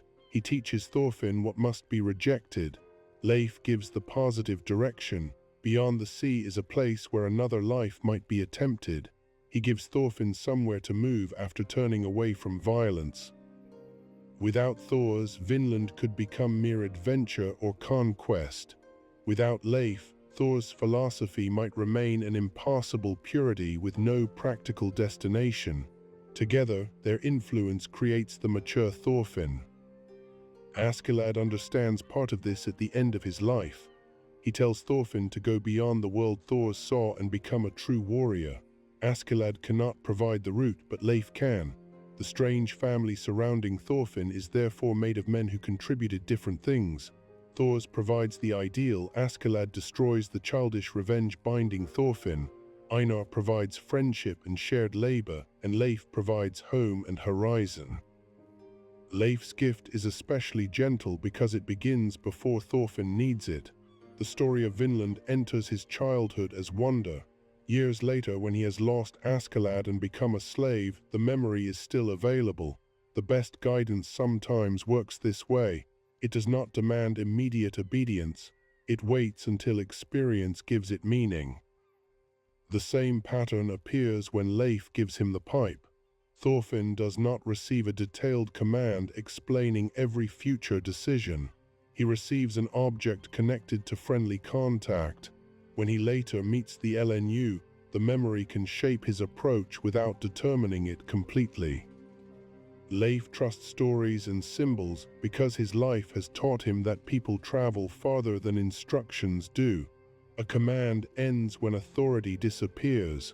A story can remain inside someone for 20 years. His own personality makes this possible. Leif is not solemn all the time. He exaggerates jokes, becomes emotional, worries openly, and can appear foolish. That humanity prevents him from becoming a perfect sage. Children listen because he entertains them. Adults underestimate him because he lacks the intimidating presence of a warrior. Both reactions allow him to move through the story in a way a grand moral teacher could not. He plants ideas without announcing that he is planting them. Even his boast that he is a warrior contributes to the theme. At first, it sounds like comic insecurity, but by the end of his life, the audience can reinterpret the claim. Leif has survived conditions that killed his crew. He has crossed seas others fear. He has searched for a boy across 11 years, accepted rejection, searched again, and survived a battlefield wound. If a warrior is someone who continues through hardship in defense of what matters, Leif has earned the word more honestly than many men covered in weapons. He simply fights with endurance rather than killing. This is why his life belongs so naturally in a channel devoted to calm Vinland Saga lore. Leif's defining moments are rarely loud. His heroism accumulates over years. A single sword swing can be animated in seconds. A promise maintained through seasons requires patient narration because its meaning lies in duration. The old man's greatness is the distance he is willing to travel for other people. Bugeyes provides another way to understand the full life of Leif Erikson because he reveals what Leif does when no legendary promise is watching him. Thorfinn Karlsefni is connected to Thors, to Vinland, and to the central moral journey of the entire series. Searching for him can be understood as loyalty to a great friend and responsibility toward an extraordinary child. Bugeyes is different. He is not secretly destined to lead a settlement or transform the philosophy of an age. He is a young man caught in slavery whom Leif encounters because the search carries him into that world. Leif adopts him anyway. The choice tells us that his compassion is not limited to famous people. He does not save Bugeyes because the young man will repay him with heroic deeds. In fact, Bugeyes is often cautious, money-conscious, karmic, and less idealistic than the people around him. He wants security, he notices profit, he can complain. These qualities make him an ordinary survivor, and Leif treats his ordinary life as worth protecting. Their shared use of the name Thorfinn creates humor and confusion, but it also turns the search into a family story. For years, Leif travels with a son named after the person he still hopes to find. Every time someone calls the name, absence and presence overlap. Bugeyes may understand that he entered Leif's attention because of another young man. That knowledge could have created resentment, yet the relationship grows beyond its origin. He calls Leif father, works beside him, and later speaks with concern about his declining health. The adoption becomes genuine through repeated life together. Leif's role as merchant is important here. He does not rescue Bugeyes and then place him in a protected world separate from labor. He brings him into travel and trade. Bugeyes learns how value moves, how deals are made, and how a person without inherited land can build some independence through knowledge. This education shapes the Eastern expedition. Bugeyes is well suited to the plan involving narwhal horns because he understands the promise of profit more instinctively than Thorfinn does. Thorfinn sees money as a necessary means toward Vinland. Bugeyes can see the trade itself as a field of opportunity. Leif allows both attitudes to coexist. He does not demand that everyone around him share a single pure motive. A functioning expedition needs dreamers and practical people. It needs someone willing to risk everything on an ideal and someone asking how much food remains in storage. This flexibility distinguishes Leif from ideological leaders. Canute organizes people around royal power. The Jomsvikings organize people around military hierarchy. Thorfinn sometimes risks expecting others to share his rejection of weapons. Leif builds looser communities around movement, exchange, and care. His ships become temporary homes for people who would not naturally belong together. Icelandic villagers, traders, former slaves, a runaway bride, an orphan child, a hunter seeking judgment, and a man haunted by his past all travel within the space created by Leif's knowledge. A ship requires cooperation more immediate than philosophy. Wind does not care about status. A damaged sail must be repaired. Water must be rationed. Someone must remain awake. Seasickness ignores pride. In this environment, Leif's experience gives him authority, but it is authority based on competence rather than fear. The manga often uses him for comic relief because comedy is part of how such a community survives. Leif can be sentimental, excitable, and physically less impressive than the warriors around him. Bug Eyes has expressive reactions and worldly instincts. Their presence prevents the journey from becoming a procession of grim moral speeches. That lighter tone is not separate from Leif's importance. It is central to it. A peaceful world must contain more than the absence of killing. It must contain laughter, irritating relatives, bargaining, meals, stories, misunderstandings, and ordinary affection. Leif represents the texture of life people are supposedly fighting to protect. Thors rarely has the chance to show that texture because he dies at the beginning. His influence becomes almost sacred in Thorfinn's memory. Leif lives long enough to be inconvenient, funny, worried, and tired. He proves that goodness can survive without becoming a monument. His relationship with Gudrid also benefits from this humanity. Gudrid needs allies who do not reduce her to a symbol. Leif's entire career has been based on refusing the idea that the known boundary is final, so her desire to sail makes intuitive sense to him. He does not need to deliver a modern speech about equality to understand that a person trapped on shore may be capable at sea. His relationship with Einar is quieter but equally meaningful. Einar becomes Thorfinn's closest partner in the Vinland dream. Leif brings him from Ketil's farm to Iceland and includes him in the trade expedition. The old explorer does not treat Einar as an accessory to Thorfinn. Einar's agricultural knowledge, labor, grief, and moral commitment are necessary to the project. A warrior society might rank these people by combat ability. Leif's world ranks them by what they contribute to a voyage and a home. Einar can grow crops, Gudrid can sail and endure, Bug Eyes can trade, Hild can invent and hunt, Thorfinn can lead through trust. Carly can simply be a child whose life gives the adults a reason to think beyond themselves. Leif helps create the conditions in which these contributions become visible. This may be why he is able to become a father more than once. He does not begin with a fixed image of what a son must be. Bug Eyes does not resemble Thorfinn in temperament.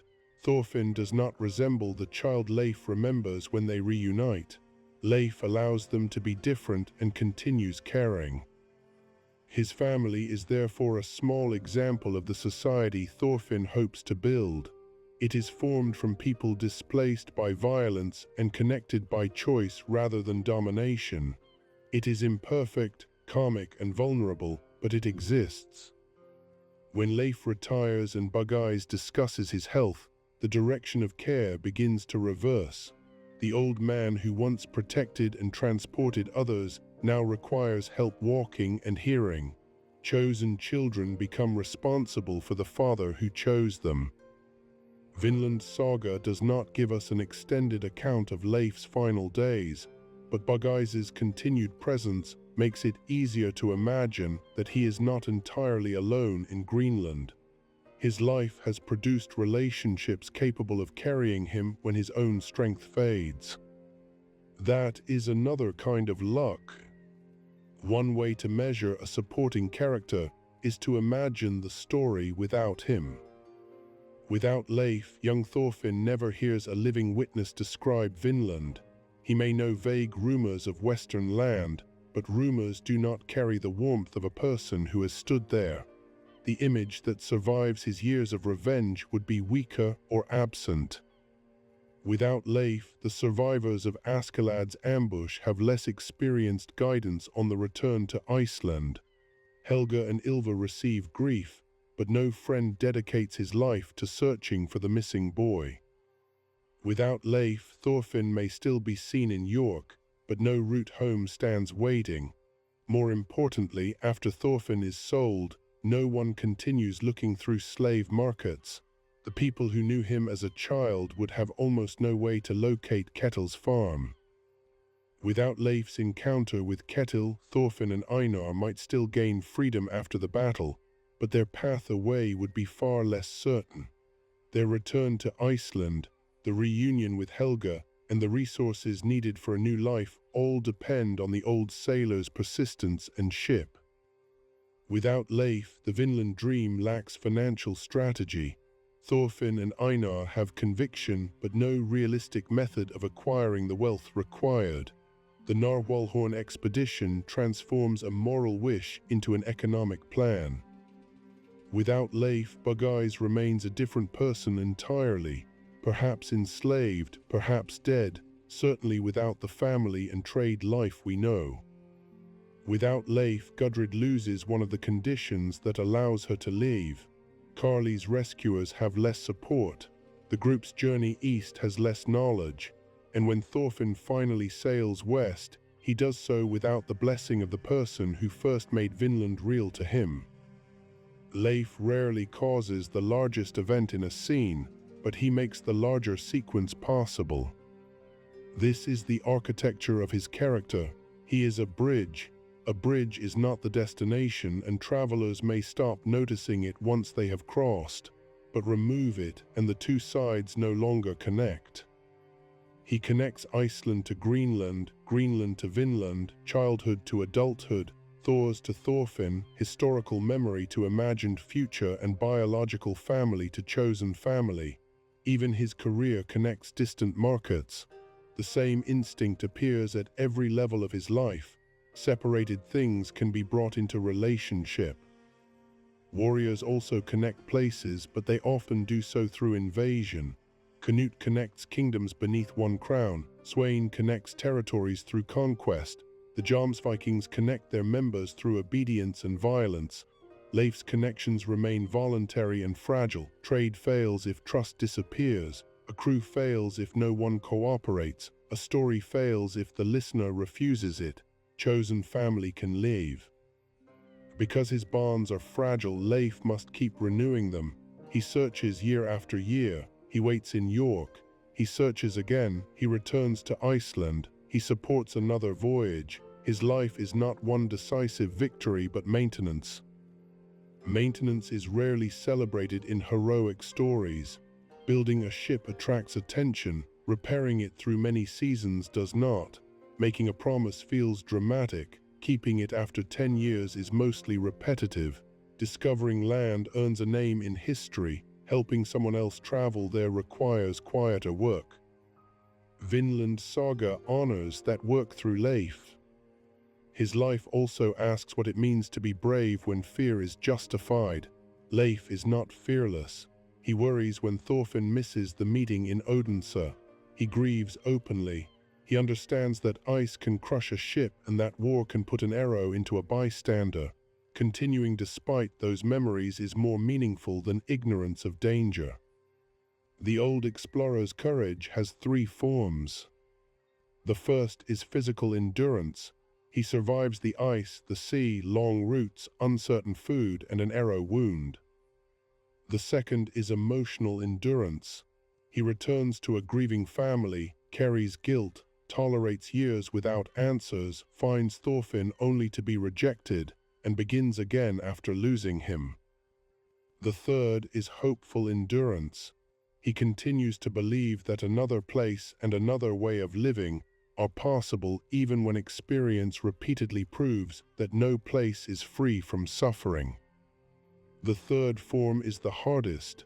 Physical danger ends when a storm passes. Hope must survive new evidence every day. Leif's optimism therefore should not be mistaken for the belief that everything will work out. His crew dies, Thors dies, Arnheid dies, he is wounded, the Vinland settlement collapses. If optimism meant expecting easy success, his life would disprove it. His optimism is the decision that failure does not make kindness foolish. The ice kills 6 companions and he still sails. War takes Thors and he still searches for the sun. Thorfinn rejects him in York and he still waits. The trail disappears into slavery and he still searches. His body fails and he still gives the voyage his blessing. This rhythm makes Leif one of the purest expressions of Vinland Saga's philosophy. Thorfinn's great promise is that he has no enemies.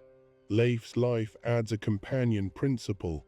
No distance is sufficient reason to abandon someone. The two principles meet in Vinland. Thorfinn tries to build a place without enemies because Leif spent years proving that distance can be crossed for love rather than conquest. Leif also teaches the limits of personal virtue. He is kind, but his kindness cannot protect everyone on the ice. He is loyal, but loyalty cannot make Thorfinn return in York. He is experienced, but experience cannot prevent a stray arrow. He believes in peaceful contact, but that belief cannot stop disease and fear in Vinland. A lesser story might treat these limits as evidence that virtue is useless. Vinland Saga treats them as the reason virtue must be chosen without guarantees. Leif does not control outcomes, he controls whether he keeps sailing. This is especially important for the ending. Thorfinn's settlement fails to remain in Vinland, but the story does not say that Leif should never have told him about the land. The attempt reveals problems that the childhood dream could not contain. It also creates real moments of cooperation and Leif's knowledge moving in both directions. A dream can be valuable even when its first form fails. Leif's own life demonstrates that process. His first great Western journey does not establish a lasting society, it becomes a story. The story becomes Thorfinn's plan, the plan becomes Arnheid's village, the village becomes Carly's inherited hope. Each form is incomplete, but each allows the next to exist. Seen this way, Leif is less the discoverer of a finished place than the discoverer of a question.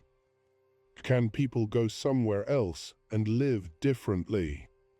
Thorfinn learns that the answer cannot depend only on somewhere else. Human fear travels aboard the ship. Weapons can be hidden in cargo. Old habits appear on new soil. A peaceful country must be created through relationships, not found waiting beyond a line of water.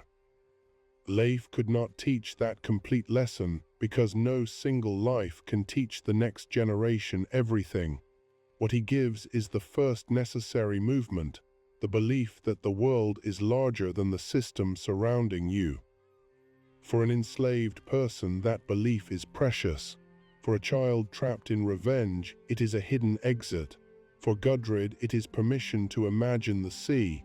For Thorfinn, it becomes the difference between merely refusing violence and attempting to build an alternative. Leif spends his life opening exits. As Leif's life approaches its quiet final horizon, the image of him sitting among children at the beginning becomes more meaningful. At first, the scene appears to introduce an entertaining old sailor. By the end, it looks almost like the entire series in miniature. Children gather in a cold place. An older person tells them the world contains something they have not seen. One child listens more deeply than anyone realizes. The words leave the speaker, enter the child, and continue traveling long after the evening ends. Leif cannot know what his story will cost Thorfinn. He cannot know that the boy will follow Askeladd, become a killer, lose his purpose, be enslaved, meet Einar, return home, cross Europe, marry Gudrid, raise Carly, and attempt to settle the country from the tale. He is simply sharing a memory. This uncertainty is part of every story passed to a younger person. The teller loses control once the listener begins to imagine. Some of Leif's stories may be exaggerated. The adults laugh at his boasting and the children enjoy the performance, but emotional truth does not require every berry, wave, or measurement to be perfectly remembered. Leif has seen enough to know that the world is wider than fear says it is. That is the truth Thorfinn needs. The old man also understands something about sleep, dreaming, and survival. Sailors must rest while others keep watch. A person crossing the ocean learns that no one can remain alert for the entire voyage. Trust means closing your eyes while someone else holds the course. Leif spends much of his life holding the course for people who cannot yet guide themselves. He does it for the young men leaving Iceland, intending to bring them back before war consumes them. He does it for Thorfinn during the search, though the boy does not know anyone is still looking. He does it for Bugeyes through adoption. He does it for Gudrid by helping create a route beyond the life imposed on her. He does it for the Vinland project by turning narwhal horns into the possibility of ships. Eventually, age requires him to trust others with the watch. That is what the Greenland farewell represents. Leif can no longer stand at the steering oar through the western crossing. He must close his hand around a cane, remain on shore, and believe that Thorfinn will carry the route forward. For a person defined by action, trust may be more difficult than travel. There is always one more correction an experienced sailor wants to make, one more warning about current or weather, one more memory that seems essential. Leif chooses to let the younger man depart anyway. He gives him the pipe rather than an endless set of instructions. The object says, "I was there, other people were there, we met. Remember that this journey begins with relationship." Thorfinn receives the message, though he cannot fulfill it perfectly. No one could. His settlement begins in peace, encounters fear, and ends in departure. But when the final choice arrives, he refuses to transform Leif's route into a road of conquest. He accepts loss rather than making Vinland belong to him through killing. That decision honors both fathers. It honors Thor's because a true warrior does not need a sword. It honors Leif because the purpose of crossing the sea was never to make the horizon smaller by chaining it to one ruler. The entire life story of Leif Erikson from Vinland Saga is therefore not the biography of a man who solves history. It is the biography of a man who keeps creating chances for other people to choose differently. He cannot save his 6 companions from the ice, but he carries the memory of survival into future voyages. He cannot save Thor's from Askeladd's trap, but he dedicates himself to Thor's son.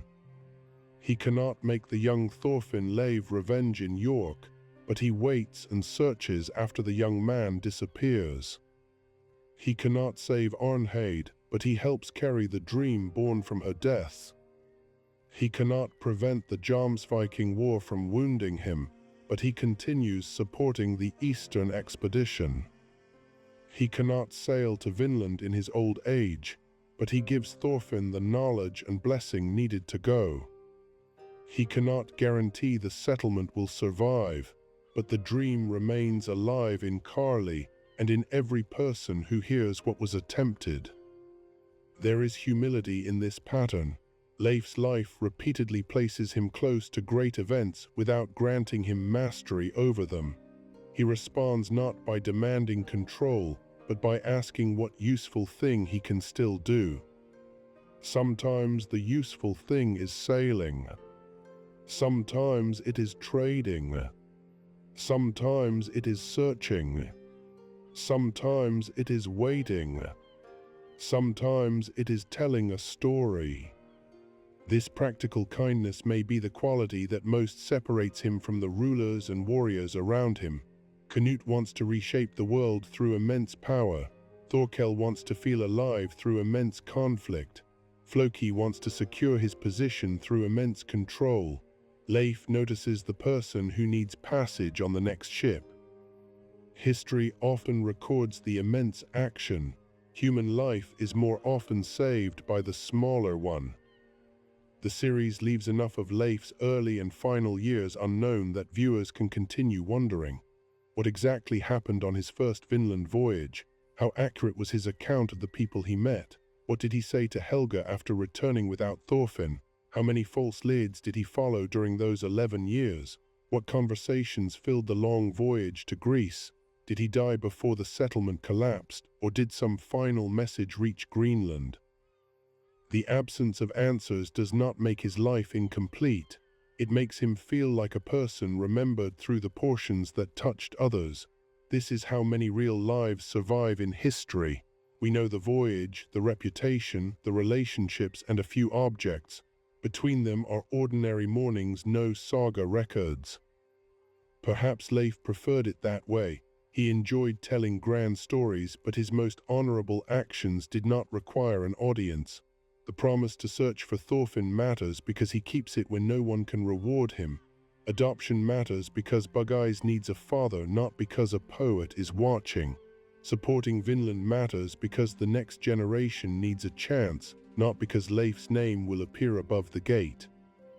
If we imagine his final days in Greenland, we should do so carefully, knowing the manga does not provide a definitive death scene. We might picture the sea visible beyond the settlement, the same changing surface that carried nearly every important event of his life. Perhaps he sits with the cane nearby and the absence of the old pipe in his belongings. Perhaps Bug-Eyes repeats news loudly enough for him to hear. Perhaps he asks about the western weather out of habit. What matters is that he is no longer waiting for Thorfinn to come home in the same desperate way. The boy was found. The boy returned. The man chose his own voyage. Leif's promise to Thors has been fulfilled as far as any human promise can be. He could not protect Thorfinn from all suffering. No parent can. He protected the possibility that suffering would not be the end of Thorfinn's story. That possibility is Vinland in its deepest form. It is somewhere not here, but it is also someone not yet fully formed. It is the self beyond revenge, the family beyond blood, the courage beyond violence, and the future beyond one failed attempt. Leif discovered a western shore. His greater discovery was that human beings can live by moving toward possibility rather than toward an enemy. This is why he remains essential even when absent from the final expedition. The village is built inside his story before it is built from wood. The peace between Thorfinn and the LNU begins inside his memory before it begins through trade. The decision to leave rather than conquer follows the same spirit that allowed Leif to meet unfamiliar people without defining them as targets. His legacy is not perfect, because no explorer's legacy can be separated from what follows the route. The knowledge of Vinland can inspire sanctuary, trade, settlement, rivalry, and invasion. Leif cannot choose which meaning every future traveler will carry. He can choose what meaning he gives Thorfinn. He gives him welcome. He gives him another shore. He gives him a father's pride without a father's command. And perhaps that is the calmest form of heroism in Vinland Saga, to open the world for another person and resist the urge to own the direction they take. When we look back across Leif's entire life, we can see three versions of the same journey. The young Leif travels because the unknown calls to him. He survives the ice, crosses the ocean, reaches Vinland, and returns with proof that the world is larger than the map. The middle-aged Leif travels because love demands it. He crosses ports and kingdoms searching for Thorfinn, adopts Bug-Eyes, endures false leads, and refuses to accept disappearance as a final answer. The old Leif travels through other people. His body weakens, but his plans finance the eastern expedition. His memories guide the western one, and his chosen sons carry his influence beyond the place where he must stop.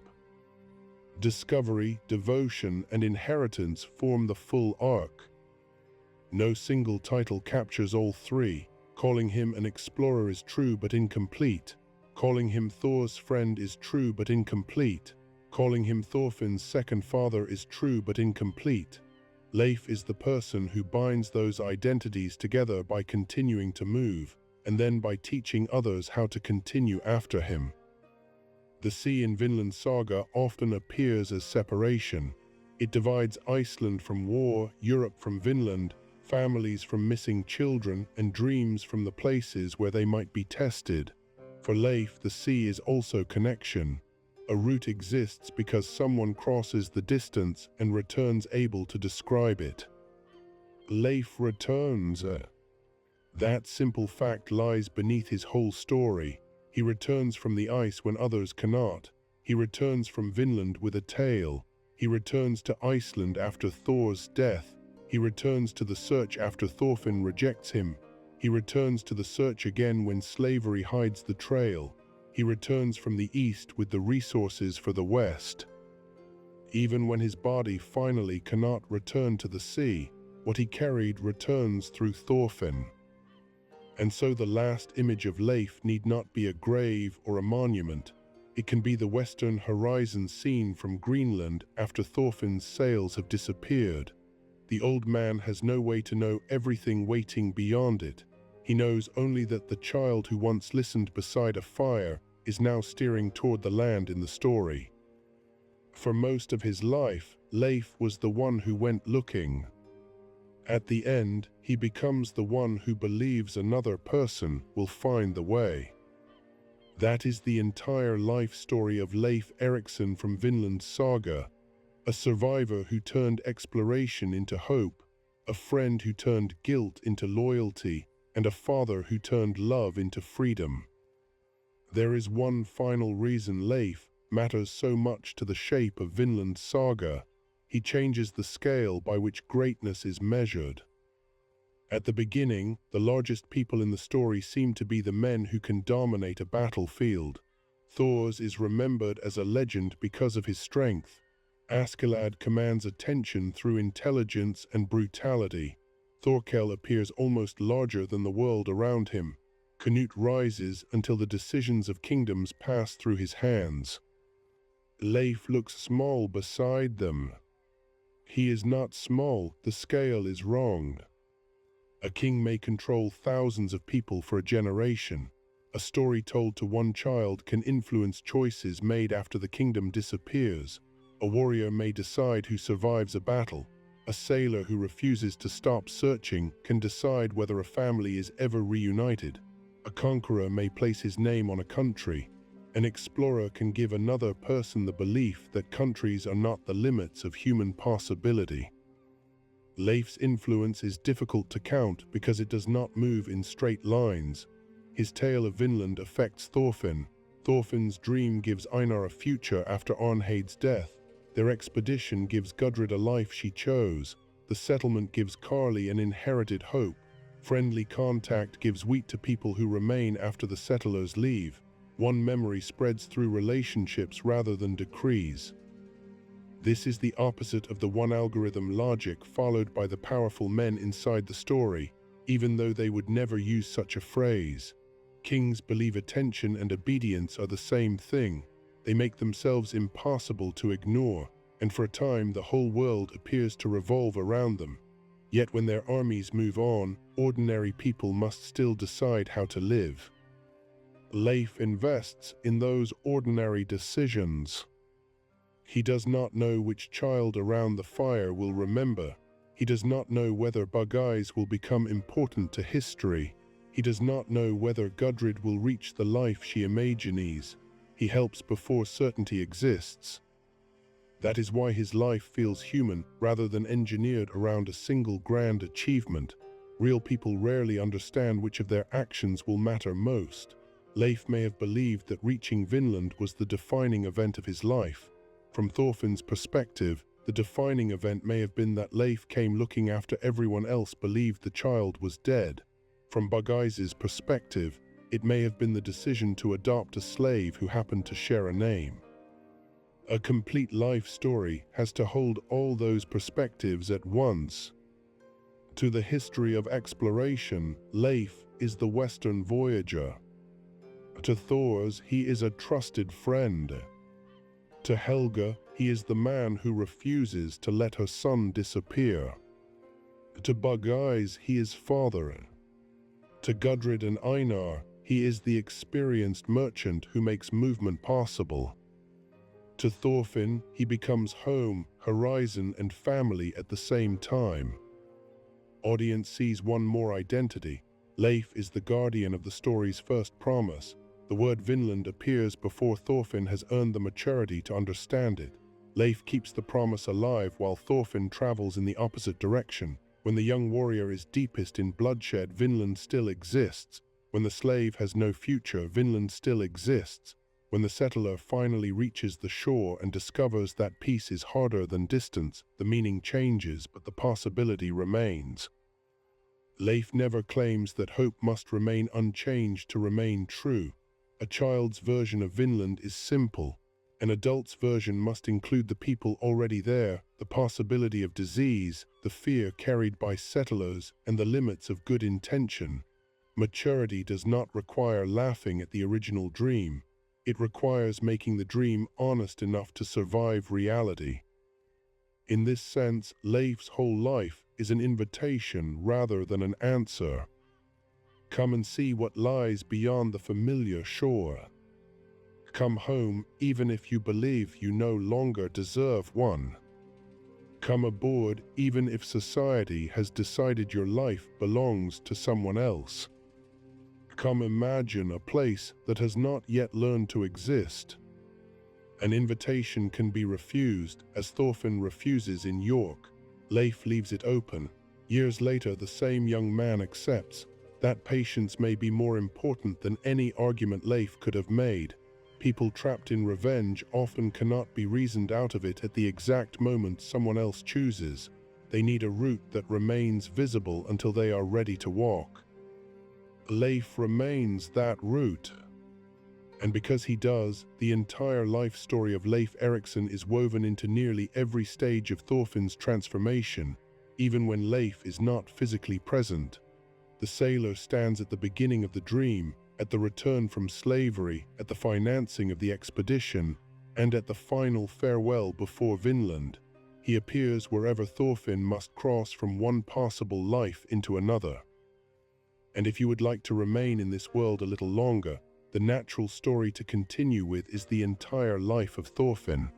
Leif's journey shows how the road to Vinland was opened, but Thorfinn's story reveals what happened when a child raised by revenge tried to walk that road without a sword. From the death of Thors through the years with Askeladd, the farm where he learned to live again, and the final choice to leave Vinland rather than conquer it, that journey completes the promise Leif carried across the sea. For now, we can leave the old explorer where his story is strongest, near the water, with the next generation sailing west, and with the quiet knowledge that no honest journey is ever wasted simply because someone else must finish it.